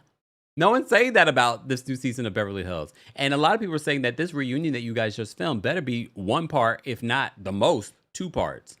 You guys need, we've been saying this about Beverly Hills. They should have revamped that cast a long time ago. They put all their eggs in the Kyle basket. Don't know why. Erica hasn't brought anything in a very long time since the Tom Girardi of it all. And even if we didn't have Garcelle and Sutton asking the questions, that would have been a lackluster season. Dorit is still giving us the same. I don't care about Dorit in this divorce at all. So you got 3 housewives that are so unlikable on this show. Honestly, now you got Bose and you got Amanda. And no matter how I disagree with how they're treating Amanda, I can't say that she's the most likable either. So you got Bose and Amanda not likable. Sutton, who used to be a fan favorite, is no longer likable. The one likable person that you had on the show, Garcelle. Oh, hold on. Let me pull it out because I never get a chance to pull this out. Garcelle! The one person that you had that was likable, that would deliver in confessionals is now gone. Garcelle!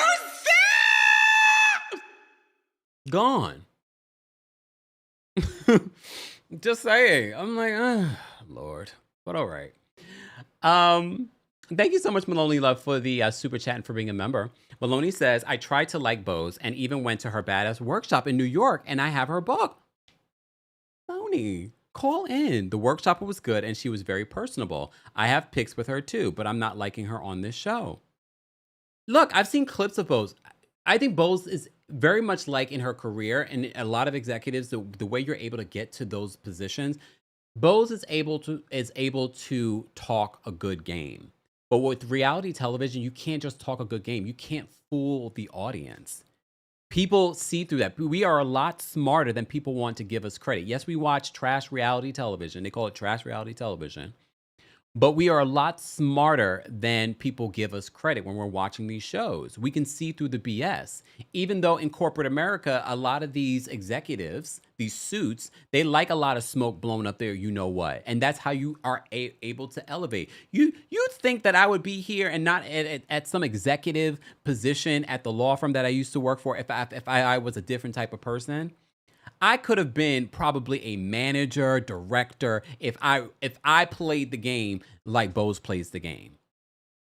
You know, climbing to the top, pushing aside the other black ones out the way, you know, elevating the mediocre ones. I'll just say that. You know what I mean? But some of us are just not interested in playing that game. Some of us are interested in creating our own tables with our own chairs. Okay, and our own guests. Just saying. Some people can just talk a good game. And look, at the end, and I don't judge the people that do. A lot of you end up getting, look, the president of the United States talks a good game. Once the president is no longer the face of MAGA, they are going to have a hard time to push that MAGA agenda without Donald Trump. Donald Trump is a good face. Do we think that Donald Trump is smart? Well, depends on how you define smart, because he's not book smart. He has the vocabulary of a 2-year-old. Sorry, 2-year-olds.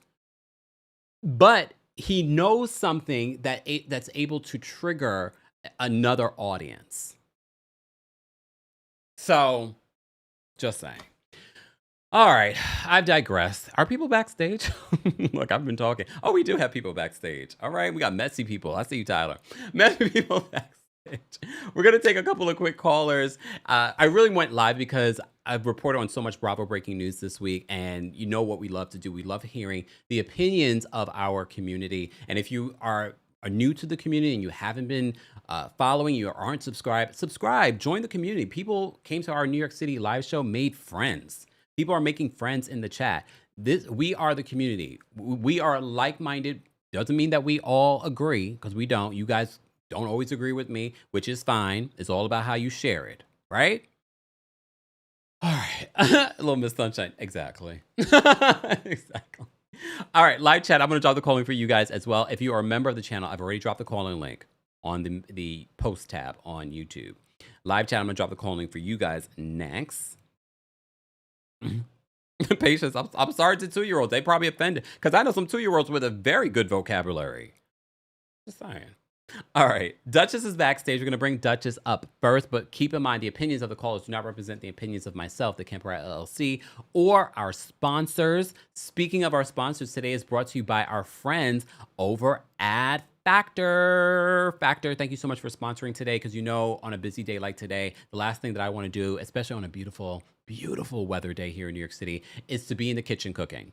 Factor makes it easy, delicious food, 100 different meals to choose from. Somewhere between the first warm weekend and realizing short season is getting close. Boom, boom, short season. Eating well stops feeling optional. Factor is how I've stopped letting a busy schedule be my excuse. Fully prepared meals designed by dietitians and crafted by chefs. Ready in 2 minutes, no planning and no cooking. Quality functional ingredients including lean proteins, colorful veggies, whole food ingredients, and healthy fats. No refined sugars, no artificial sweeteners, and no refined seed oils. 100 rotating weekly meals to keep things fresh and delicious through winter. You have options for high protein, calorie smart, Mediterranean diet, GLP-1 support, and ready-to-eat salads. And of course, I've gotten you a discount. Head to factormeals.com/Kempire50 off and use code Kempire50 off to get 50% off and free breakfast for 1 year. Offer only valid for new Factor customers with code and qualifying auto-renewing subscription purchase. Make healthier eating easy with Factor. More details on Factor and all of our sponsors will be available in the description. All right, so let's get to our callers and see what they have to say. Duchess is backstage. Hold on, Duchess, let me bring you up. Duchess, what's going on? Hey, I just want you to know that I was listening to Don't Think I'm Not right before you started your live. I love that song. It's such a bop. I was seasoning my seasoning my shrimp and just bopping along to it. Yeah. Oh, have you listened to the album? I have, yes. I like that album. She did a really good job with that. She has really good chemistry with that producer. They need to reunite. I think so too, and it deserved so much better. Yes. I'm sorry. We digressed. Yeah. So RHOA, Pinky, I think, is going to seriously deliver somewhere close to Sheree Whitfield levels, season 1 Sheree Whitfield levels of delusion of just how well things are going in her life. But we all know that it's not all the way there. That's what I'm expecting from her. I could be wrong, but she's been sued for being a bad boss and she had some issues with her business. I don't know if she joined this show to try and bring customers back to Slutty Vegan, but we'll see how this goes for her. I wish her the best. Yeah. New Jersey, as someone from New Jersey, I'm just so tired of Teresa and Melissa. Like, oh my goodness, they're the reason why I stopped watching. And I'm like, I'm not buying what they're selling right now. All of a sudden, they're besties. I may watch 1 or 2 episodes just to see how much they're faking it, but I'm just like, I really wish they could have brought it back with one or the other, not both. I'm just, if you had to choose, which one? Oh, well, let me drink some wine and get back to you. And then Potomac, sorry, very quickly with Potomac. No amount of Robin is going to make Giselle more interesting. And I do think that, Bravo and Truly Original choosing to leave in, her realizing that she didn't have a package in the reunion was very, very intentional. And that was their way of telling her to step it up. But it ain't going to be Robin. It's just not going to it's just, she needs to do something interesting. All right. But that's all I got. Oh, and one last thing with Bose. I do PR for a living, and my boyfriend will tell me all the time I have this bad habit of speaking like I'm doing PR in my everyday life. Bose has a bad habit of speaking like a marketer in everyday life, and it comes across like on the show, on social media. She sometimes just can't separate two. And there are a lot of professions like that. I know some lawyers who can't turn it off either, but as someone who's guilty of doing it, I get why Bose does it. But girl, you're on TV, I'm not. We were talking about that with Dr. Mimi on Married to Medicine. Yeah, it happens. But girl, I'm not on reality TV, so Bose, you'll figure it out. Okay, but that's all I have. Thanks, Duchess. All right. Bye. All right, we're going to bring up Angel next. Angel, what did you want to share? Hey, Kempire. Hey. I see Kandi for what she did, and her strategy worked perfectly in her favor. That press run she did, swaying the narrative, got Todd to sign off, take whatever he had to take, and get on about his business. And when she does her show, she should do the ring didn't mean a thing because Kim didn't pay for it anyway. And then Shamea, do we expect anything else? Not only is she cringy, she is tacky. So I am not, I hope this is her last season. And then Pinky, I am side eyeing because I'm smelling Atlanta scamish activities, and I'll leave it there. Damn. All right. And that's enough of my messiness for today. Thank you for a little kiki at lunch. Thanks, Angel. Bye. Well, to be fair, Pinky's not even from Atlanta. But is that why people end up going to Atlanta? Oh, sorry, Atlanta.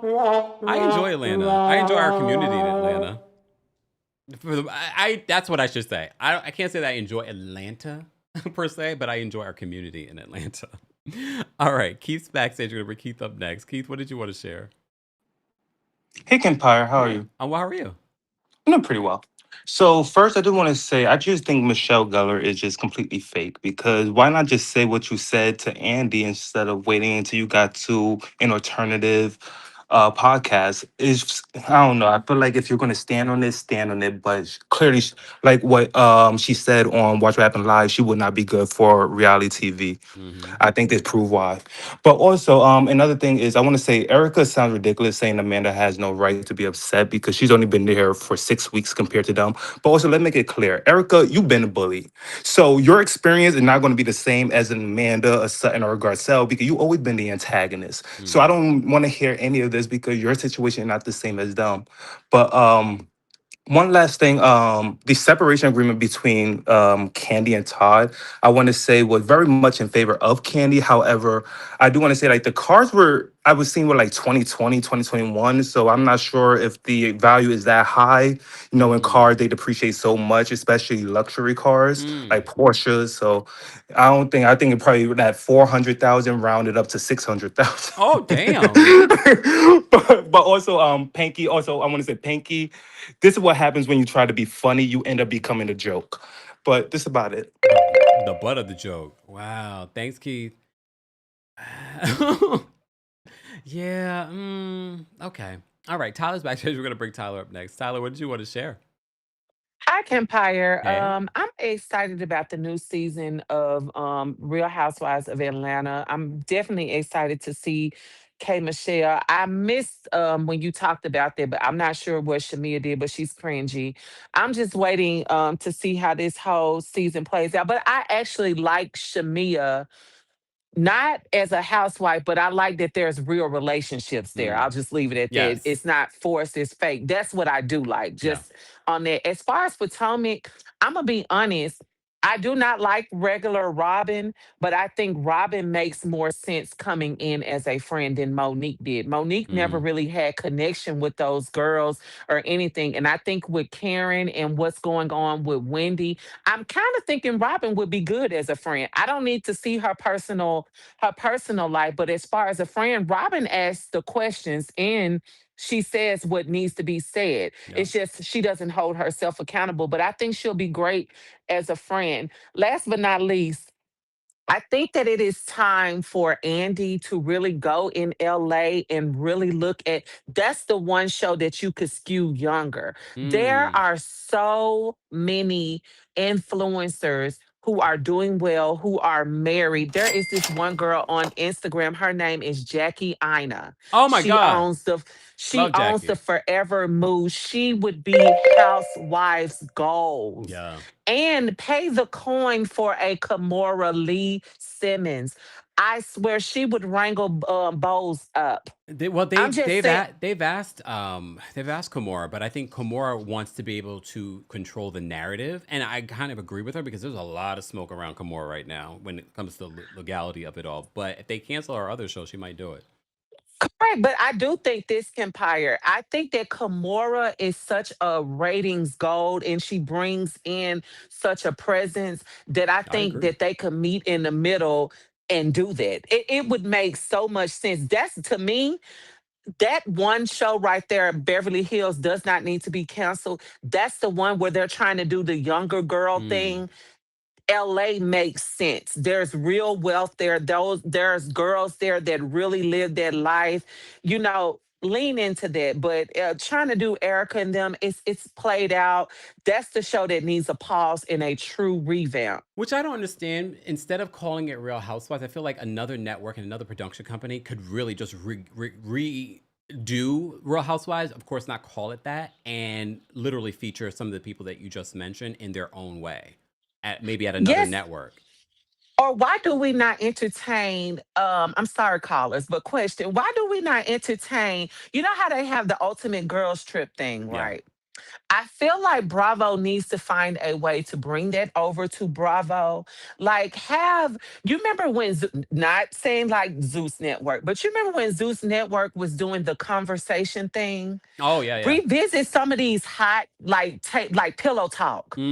Bring those girls in and let's revisit this and have real conversations. We need to see Cynthia and Nene really make up and things like that. Then bring these girls back to the show. That's I a good think that idea. Bravo needs to lean into some of those type of things, lean into some of the nostalgia. So when you're trying to bring in these younger viewers who are watching the older shows, they need to see on Peacock, show these girls making up and what went on, then bring them back. Because some of them are like, who is this? Like some of the new people who watch Potomac was like, who is Monique? I'm like, girl, how do you not know who Monique is? But it's because you've done nothing to, really put them to the forefront. But that's all. But they've always been bad at trying to bring these moments full circle, or really telling a story, or really resolving. Potomac's a perfect example of that. The whole colorism conversation has just gotten so bad because of how they've handled it. They're bad. You have to be comfortable having the uncomfortable conversation. And I think it's because, to be real, it's because it's very clear.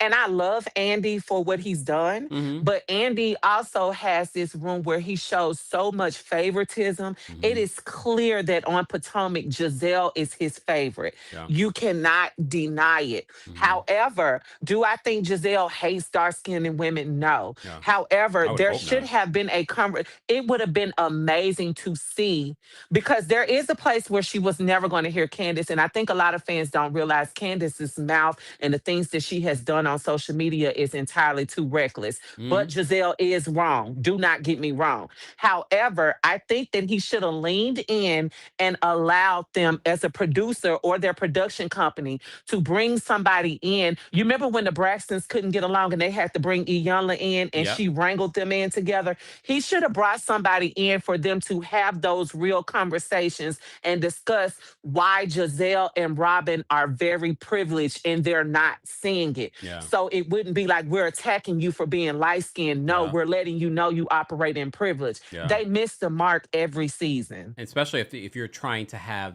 the inexperienced people and putting the burden of explaining this topic on a Dr. Wendy or a Candace, it shouldn't be them. There should be a neutral party, not they're Andy not gonna Cohen, hear the white it. overseer, having that conversation.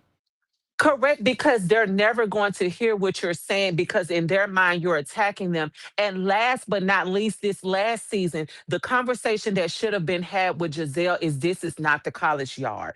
This is supposed to be a show about break the fourth wall. This is a show about real friendships. What is it about you that does not allow other people to come in? Why do you lean on this pretty girl, mean girl aesthetic? That's what Giselle does. It needs to be somebody in, because I remember when Dr. Jeff, Sherry, all those ladies come on the show and have real therapy sessions. I have not seen that on Potomac, and I would love to see that, because I think if somebody really gets in and talk to Giselle, that's when you will see the new her, instead of these producers who really love her. And she's a great reality star. I'm not going to shade her, but they don't bring in people who can really break her in and talk to her. Why are you such a broken woman leaning on this mean girl aesthetic? People love you and want to be your friend. Every girl there wants to be your friend because they see something in you, but you rely on pushing them away.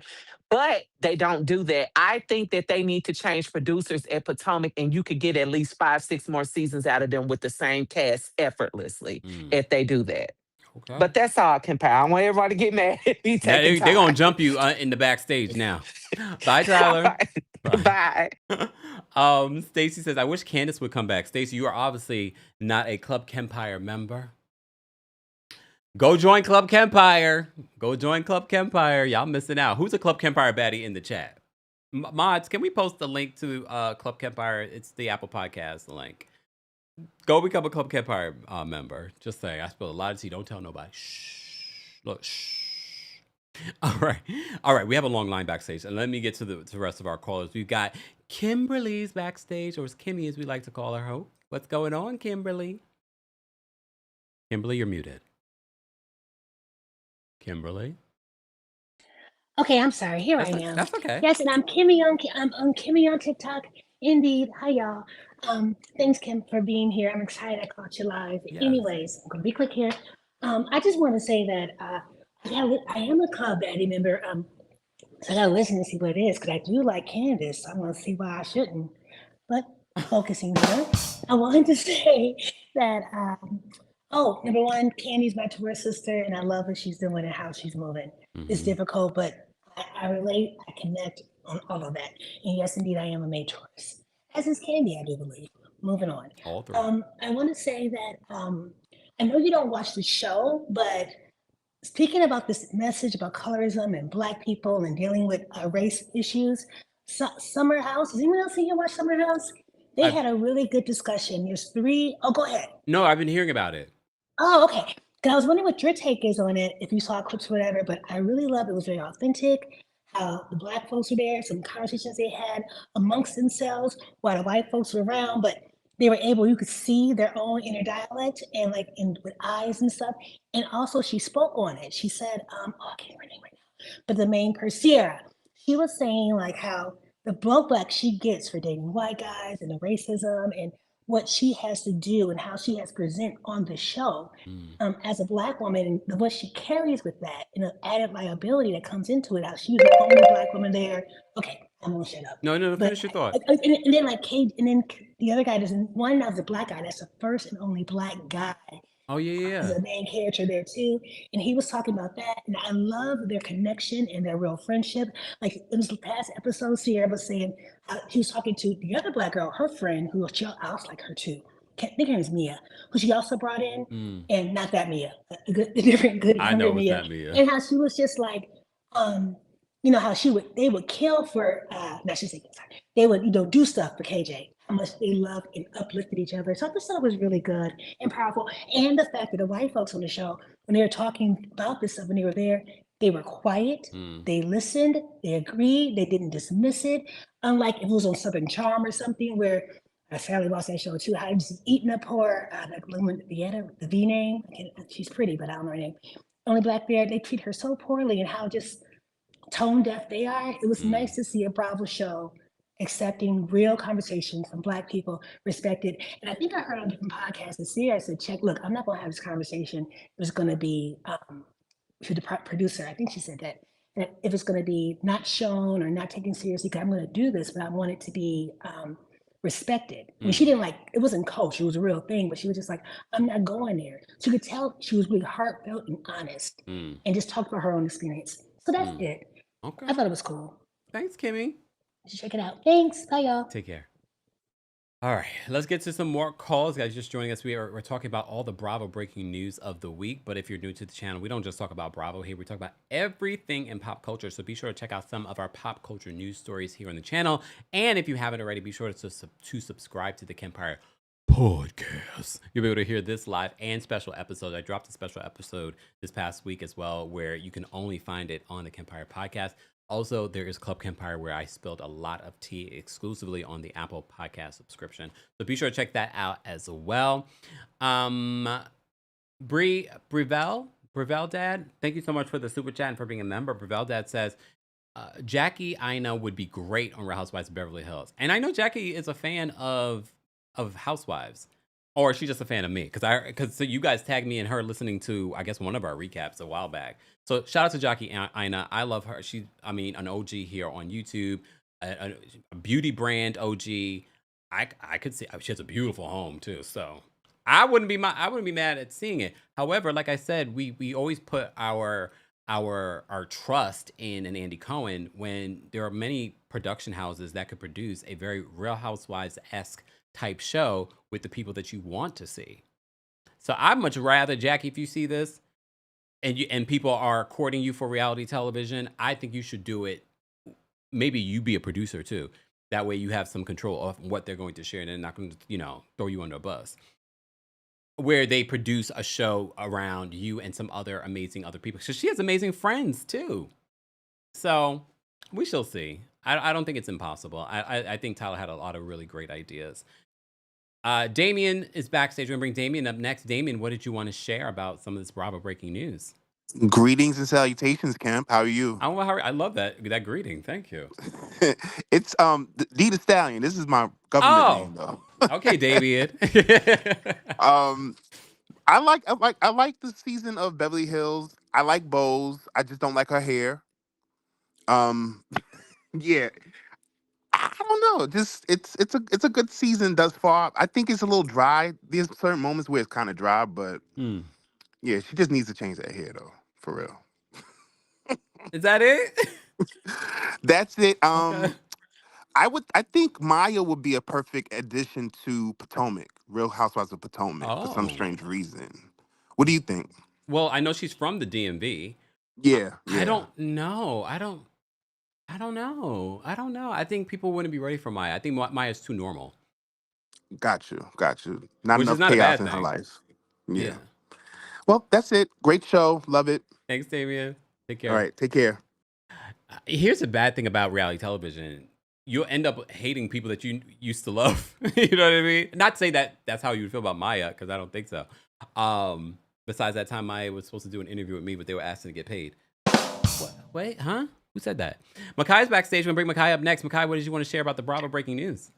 Yes, so I have a lot to say, but not too terribly too much. When it comes to Potomac, I'll start there. So when it comes to Potomac, I wouldn't mind Robin coming back, like you said, like we've been saying, as a friend of, because based off that reunion, it seems like nobody was caring to check Karen. And I know Robin Dixon would get down to the nitty gritty and say, Karen, you could have killed someone, and would have ate her up.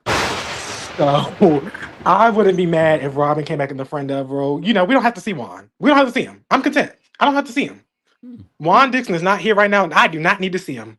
So that is just fine. Just bring you back as a friend of Robin. I'll be content. Ashley needs to go. I don't know what's going on. I don't know how many legs she has. She has too many lives over at the Bravo network. What's going on? I want to make it clear. If Ashley Darby is on next season, you will not get a viewer out of me. I'll watch through the clips. And that's the Potomac of it all. Now when it gets to Atlanta, I'm thoroughly excited for this season. I don't put a lot of stake in a trailer. I think trailers are. If a trailer gives me too much, like how I felt like Potomac's trailer was, if it gives me everything, I'm gonna be a little skeptical. But I feel like that trailer gave me just enough for Atlanta, where it's like, okay, hopefully we'll see some more. I think this is gonna be a good cast for Atlanta. I'm liking this direction. And I feel like eventually down the line we could see people like Kandi or Nene even come back and later on with this type of cast. Hopefully Kenya comes back. She's on Bravo timeout. But, hopefully later down the line she'll be able to come back. This is a good cast for all three of them. I can see them on. So I'm excited. I'm looking forward to this season of Atlanta. And as for Jersey, on the last point of Jersey, someone who was here earlier had said, if you had to choose between Melissa or Teresa, who would you have chosen? I love Teresa, but I would have chosen Melissa. I would have chosen Melissa because Melissa is able to work with any type of cast. Teresa is not. You have to work Teresa in with cast. Like you have to work the cast around Teresa, I mean. Yeah. So I just feel like if Teresa is here, it's going to be the Teresa show per usual. And I've been a fan of Teresa for long enough to know that Bravo should have gave her own spinoff a long, long, long time ago. I don't understand why they continue to snub their foundational housewives like Nene, like Teresa. They should have had their own spinoff shows. They're so interesting enough to have their own spinoff shows. Yeah. And then for a housewife show where it's ensemble cast, I'm fine with Melissa being there. I think Melissa fits an ensemble cast. She doesn't bring enough to be a power player like Teresa, but she's enough to be in an ensemble cast. Her and Dolores, for some odd reason, is still making it. I guess because she's considered the glue now of this group. I mean, I like Dolores too, but she worked with ensemble cast. Those two work with ensemble cast. Teresa does not. So that's just my thoughts. All right. Thanks, Makai. Thank you. Bye. You know what the problem is in regards to Bravo? I just had this thought based on what Makai was saying, is that Bravo doesn't invest in their talent. Bravo isn't very much like the world, very much like music companies. They don't invest in their talent. They're not willing to do the artist development. They're not willing to develop their reality television talent to do anything. They want them to be reliant on them when it comes to the reality TV space of it all. They're not trying to turn Nene into an actress or with a talk show or a great reality TV star on her own where she can have her. They're not interested. They'll give you one, but they're like, you're going to have to develop that for us kind of thing. So they're not willing to invest that kind of time. And that starts at the head. That's not even just on Andy Cohen. That starts at the network. All right. Miss Sharon's backstage. We're going to bring Miss Sharon up next. Miss Sharon, what did you want to share? Hey, Kempire, how you doing? I'm well. How are you?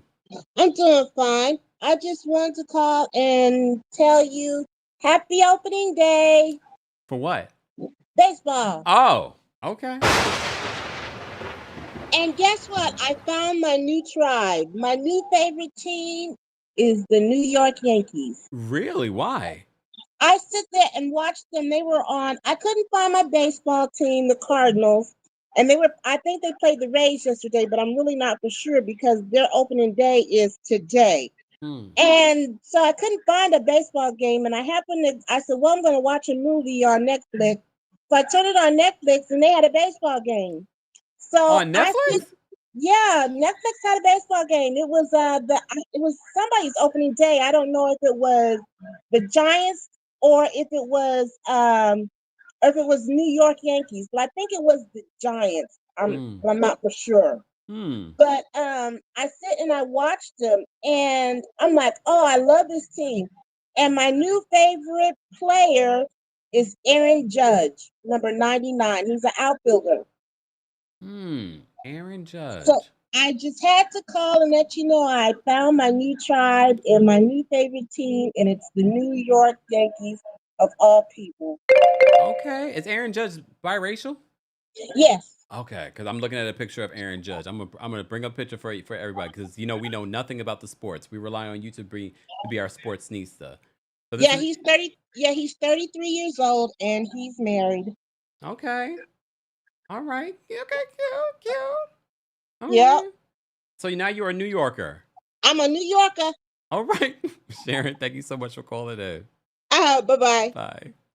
I had no idea. Baseball was back. Okay. I did. I Googled he's handsome. I mean, a little funny looking, but I'm going to leave it alone. All right. Little Miss Sunshine's backstage. Little Miss Sunshine, what did you want to share about this Bravo breaking news? Little Miss Sunshine, you're muted. Little Miss Sunshine, are you there? Little Miss Sunshine, are you there? All right, I'm going to bring you down, Little Miss Sunshine. We're going to bring up Squirtle 101. Squirtle 101. Squirtle. Hello, hi, can you hear me? Yes. What's going on? Good. I Sorry, met Squirtle. Huh? I met you. Yes, you did. We were at, by the way, don't ever do one of these things in winter again, because that trip back was a nightmare. But that's not my fault, because technically spring was like a week away. It's not my fault the entire United States was going through blizzards and storms and things like that. Oof. No, Lord, that was whatever. Anyway, my whole thing is I think Bravo as a network needs an overhaul from the top. That's my honest opinion. Board down, that's number one. Two, I don't know what Andy Cohen is mad about with Sarah Michelle Gellar, because first of all, I ride for Buffy. My heart broke when they didn't do the revival. I live for her. She's one of my favorites from the 90s. So if she's saying something like that, it's truth. Sorry, it's boring, it's dull. And one of the problems with Beverly Hills, I'm going to just say this straight up, is these women are very unlikable overall, aside from Jennifer Tilly. These are not people that I would genuinely want to go out and have a drink with. They just seem too much, like just irritating. They just have an irritating presence. Like even on my screen, even when you show their picture on your thing, like it's just like I just get an ick and an annoyance about them. There's just something irritating about these people. And the thing about television and reality is you want to escape into their reality. I don't want to escape into your reality because y'all just miserable and irritating. So Well, damn. That's my whole thing. So Okay. good luck. Have a good day, y'all. Thanks, Squirtle. Hilarious. I think that's hilarious. There was something that I wanted to mention. Now I can't remember what it was. What was it? Guys, keep liking the video if you haven't already. We're almost at 500 likes. Thank you so much for all of the super chats, the Venmos, the cash apps. Andrea, thank you so much for the super chat. Andrea says, sending love from London, Count. Thank you, Andrea. I need to get back to London. I haven't been to London since our live show, which was over a year ago. Oh, in regards to Sarah Michelle Gellar, I was never a big Buffy fan, but I understood the Buffy craze and people loved it. I remember Sarah Michelle Gellar in Cruel Intentions. Who remembers Swan's Crossing?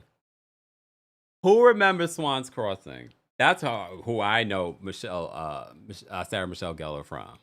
And, you know, of course, the movies and things like that. I was never a big Buffy fan like that, but I understood, you know, people that love Buffy.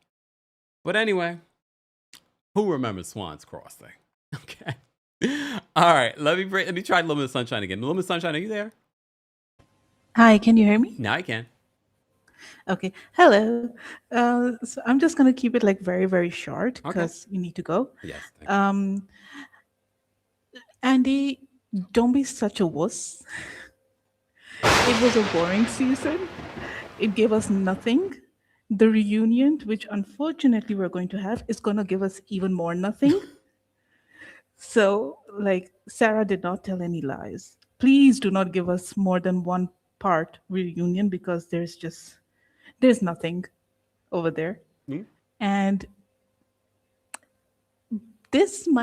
Amanda might be the first non-melanin person that Bose is actively trying to bring down. And I managed to find an extract for Amanda's book, and I read it, and I kind of like it, honestly. It's not bad. So I kind of read in. This is like Amanda should thank the show for the way they try to make her out into a fraud because it just brought her more attention. Mm-hmm. And now people are seeing that her stuff is actually legitimate, and it's yes, something that's and connecting. I would not. There was only two people I would sit down and listen to all day long. One is Garcelle. I love when she starts talking, and the second person might actually be Amanda. Oh.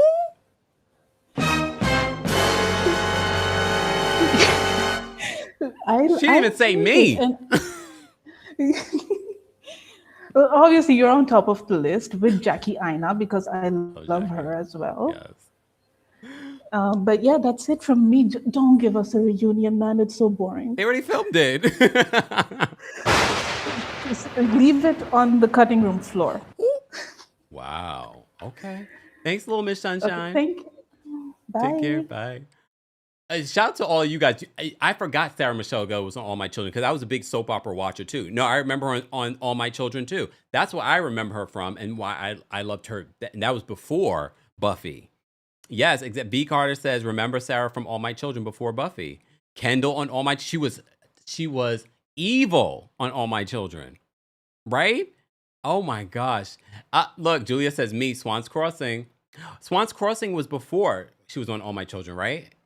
That was before. Erica Kane's daughter. She was Erica Kane's daughter. Not us, remember. We are old fogies. Afro Bell says Swan's Crossing was how many seasons did that even have? Like one? I loved Swan's Crossing. I used to watch it early in the morning. I'm like, woo, this is a mess. I don't know how my mama didn't know I was gay. I was watching all the soap operas. Watching Swan's Crossing. Right? Theo says, I used to love All My Children. Me too. Wait a second. Doha says that Sarah Michelle Gellar had beef with Susan Lucci, Erica Kane. Now she has beef with Erica Jane. Does she in real life?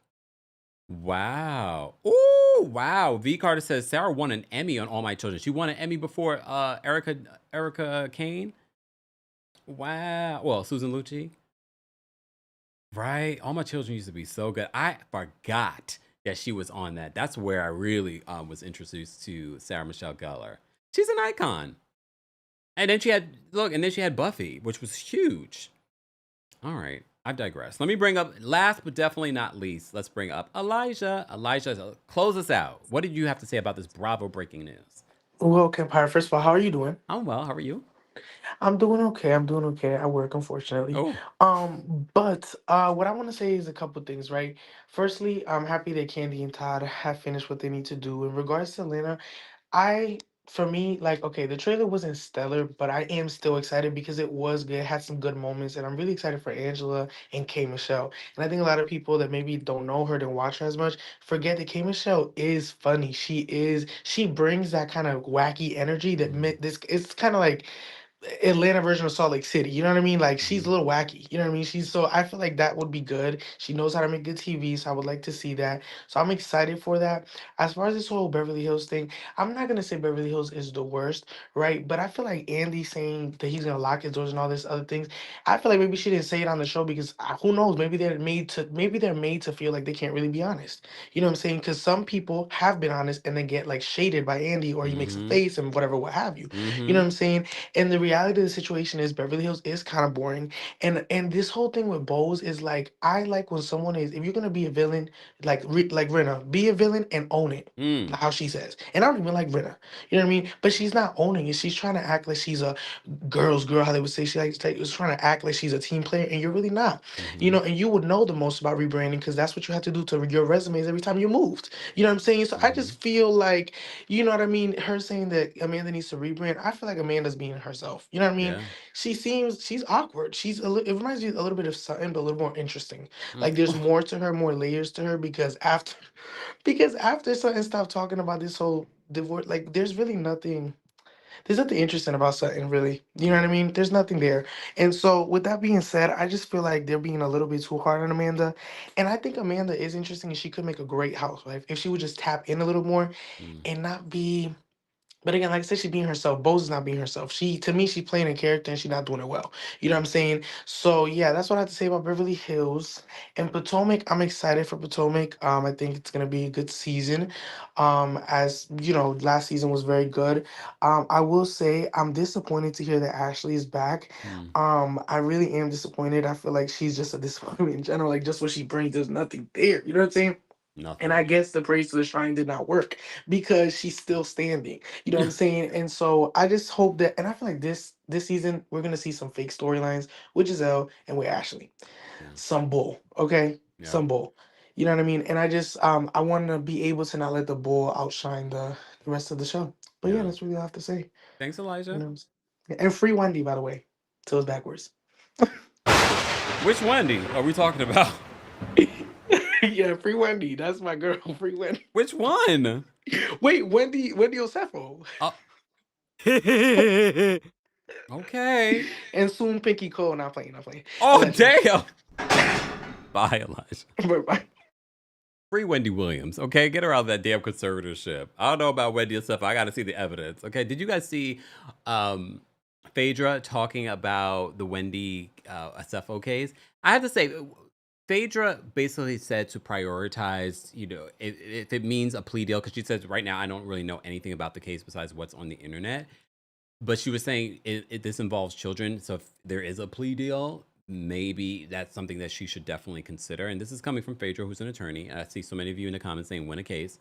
But she is an attorney, and I have to say what Phaedra said was fair in regards to how this should be addressed based on what she knows. Again, she's not Wendy's attorney, so she doesn't have all the information. She only has what we have. And even probably less if she's not watching or reading any of the court docs. So I think a lot of people were talking about that this week in regards to Phaedra weighing in on the Wendy Asefo case to TMZ paparazzi. Little Miss Sunshine said, which Wendy? That's why I was saying, like, which Wendy are we talking about? You talking about Pam Oliver? You talking about Pam Oliver? V says, yep, Sarah Michelle was nominated for All My Children 2 years and won her second nomination, making Susan not treat her well. Wow. She was amazing on the show, though. On All My Children. Maloney, thank you so much for another super chat and for being a member. Maloney says, I just purchased Amanda's book since I have a free credits on Audible Book Club, y'all. It's so funny. You're the second person to tell me that today. You were the second person to tell me I got Audible credits too. Am I going to go get Amanda's book? I probably should. I believe in manifestation. I believe in manifestation. But if you're a Club Kempire member, I'll say this now. I think that our first book for the book club should be Brandy's new book that's coming out. Brandy's going to be honored with the Hollywood Walk of Fame. Hollywood, the star on the Hollywood Walk of Fame. This week she has her new book that's coming out called Phases. And I was like, I think that would be a good first book. Right? Don't y'all think? Let me know in the comment section. Let me know in the live chat. Shout out to our King's Guard. Shout out to our channel members. Shout out to all the callers. Thank you guys so much for all the super chats, Venmos, Cash Apps. And those of you that are watching the replay, be sure to let us know your thoughts on all of this Bravo breaking news. I didn't plan to go live today, but I'm glad that I did because I wanted to hear your thoughts and opinions on everything that's been playing out from the Real Housewives of New Jersey. Their promo pics for the Real Housewives of Rhode Island came out, and everyone was like, no one cares. I still stand that Andy was told he had to choose between this new show, Rhode Island, rebooting the reboot of Real Housewives of New York, over Miami. People are still reacting to Miami. I told you, if you listen to my exclusive Club Kempire episode, I heard that basically that the streaming numbers for Miami were abysmal. So for those of you saying that it should have stayed on Peacock, y'all weren't watching. We watched it. Our community watched it. We loved Real Housewives, man. We were the fans. We never, we didn't like everything, especially last season, but for the most part, we watched. And we recapped it. We never stopped recapping. We never said they had a lackluster season since the reboot. But you guys weren't watching. The live numbers weren't numbering. Apparently, the streaming numbers weren't streaming. So, Judy, hey, Judy. Judy says, I watched on Peacock. I watched them both. Okay? I watched them both. All right. Thank you to our King's Guards again for holding us down. Be sure to thank them in the live chat and in the comment section. We appreciate them. I am going to add a couple of new King's Guards because I just don't like to put it just on the handful that we have. So if you're interested and you are a longtime subscriber, I will add you as a mod here on the channel. But stay tuned. Shout out to everyone for being here. Shout out to our subscribers. If you're a new subscriber, be sure to let us know and let us know what's standing out to you. Exactly. V. Spencer says the Haitian mortician is still epic. I agree. Beth says Miami is entertaining. I watched on Bravo. I don't know. I mean, I watched those live ratings, and I would talk about it during our recaps. Like, I don't understand why you guys aren't watching Miami, but I don't know. I believe that they probably would have rode with Miami if they didn't have multiple shows not bringing in the ratings. Look at Real Housewives of Salt Lake City's ratings. Those ratings aren't great either. For it to be such a great show, those ratings aren't amazing. Those ratings aren't the numbers that we're seeing with Beverly Hills. But maybe their streaming ratings are better than Miami. I don't know. Yeah, the Haitian mortician with the coffee maker. A mess. I mean, one thing I can definitely say, I did not want to see Julia come back. But that's me. Right? Audible, y'all got us messed up because I think we all fell into the trap of Audible. We all got these credits that we're not using with Audible. I like to read a good book. I don't necessarily want to listen, but I'm going to listen. Maybe I'll listen to Amanda. Is Amanda speaking in the book like this? You can manifest just like me. Just, join the cult. Yeah. I don't know if I could do that. Y'all know I'm very sensitive to sounds. I don't know if I could do that, but I'm gonna go download it. Who's gonna download it? Maybe that'll be our second book. Our first book, I think, will be Brandy's new book, Phases, which comes out in just a few days. I don't remember when it's coming out. It's coming out soon, though. So stay tuned for that. I will see you all in the next one. Thank you all for being here. I hope you guys have a great rest of your afternoon. I will see you probably tomorrow. No promises. Like I don't like being on a schedule where I have to recap Beverly Hills. I do want to talk about Ladies of London. If you missed our recaps of Ladies of London, I've included it for our Friday lives. So stay tuned. All right. Wavekey says I love a good hard copy in my opinion, but I may check out Audible. Boy, they're gonna suck you in. Then you're gonna have a bunch of credits. All right, y'all. See you all in the next one. Be sure to check out the description for everything Kempire. Bye, y'all. Here we go now.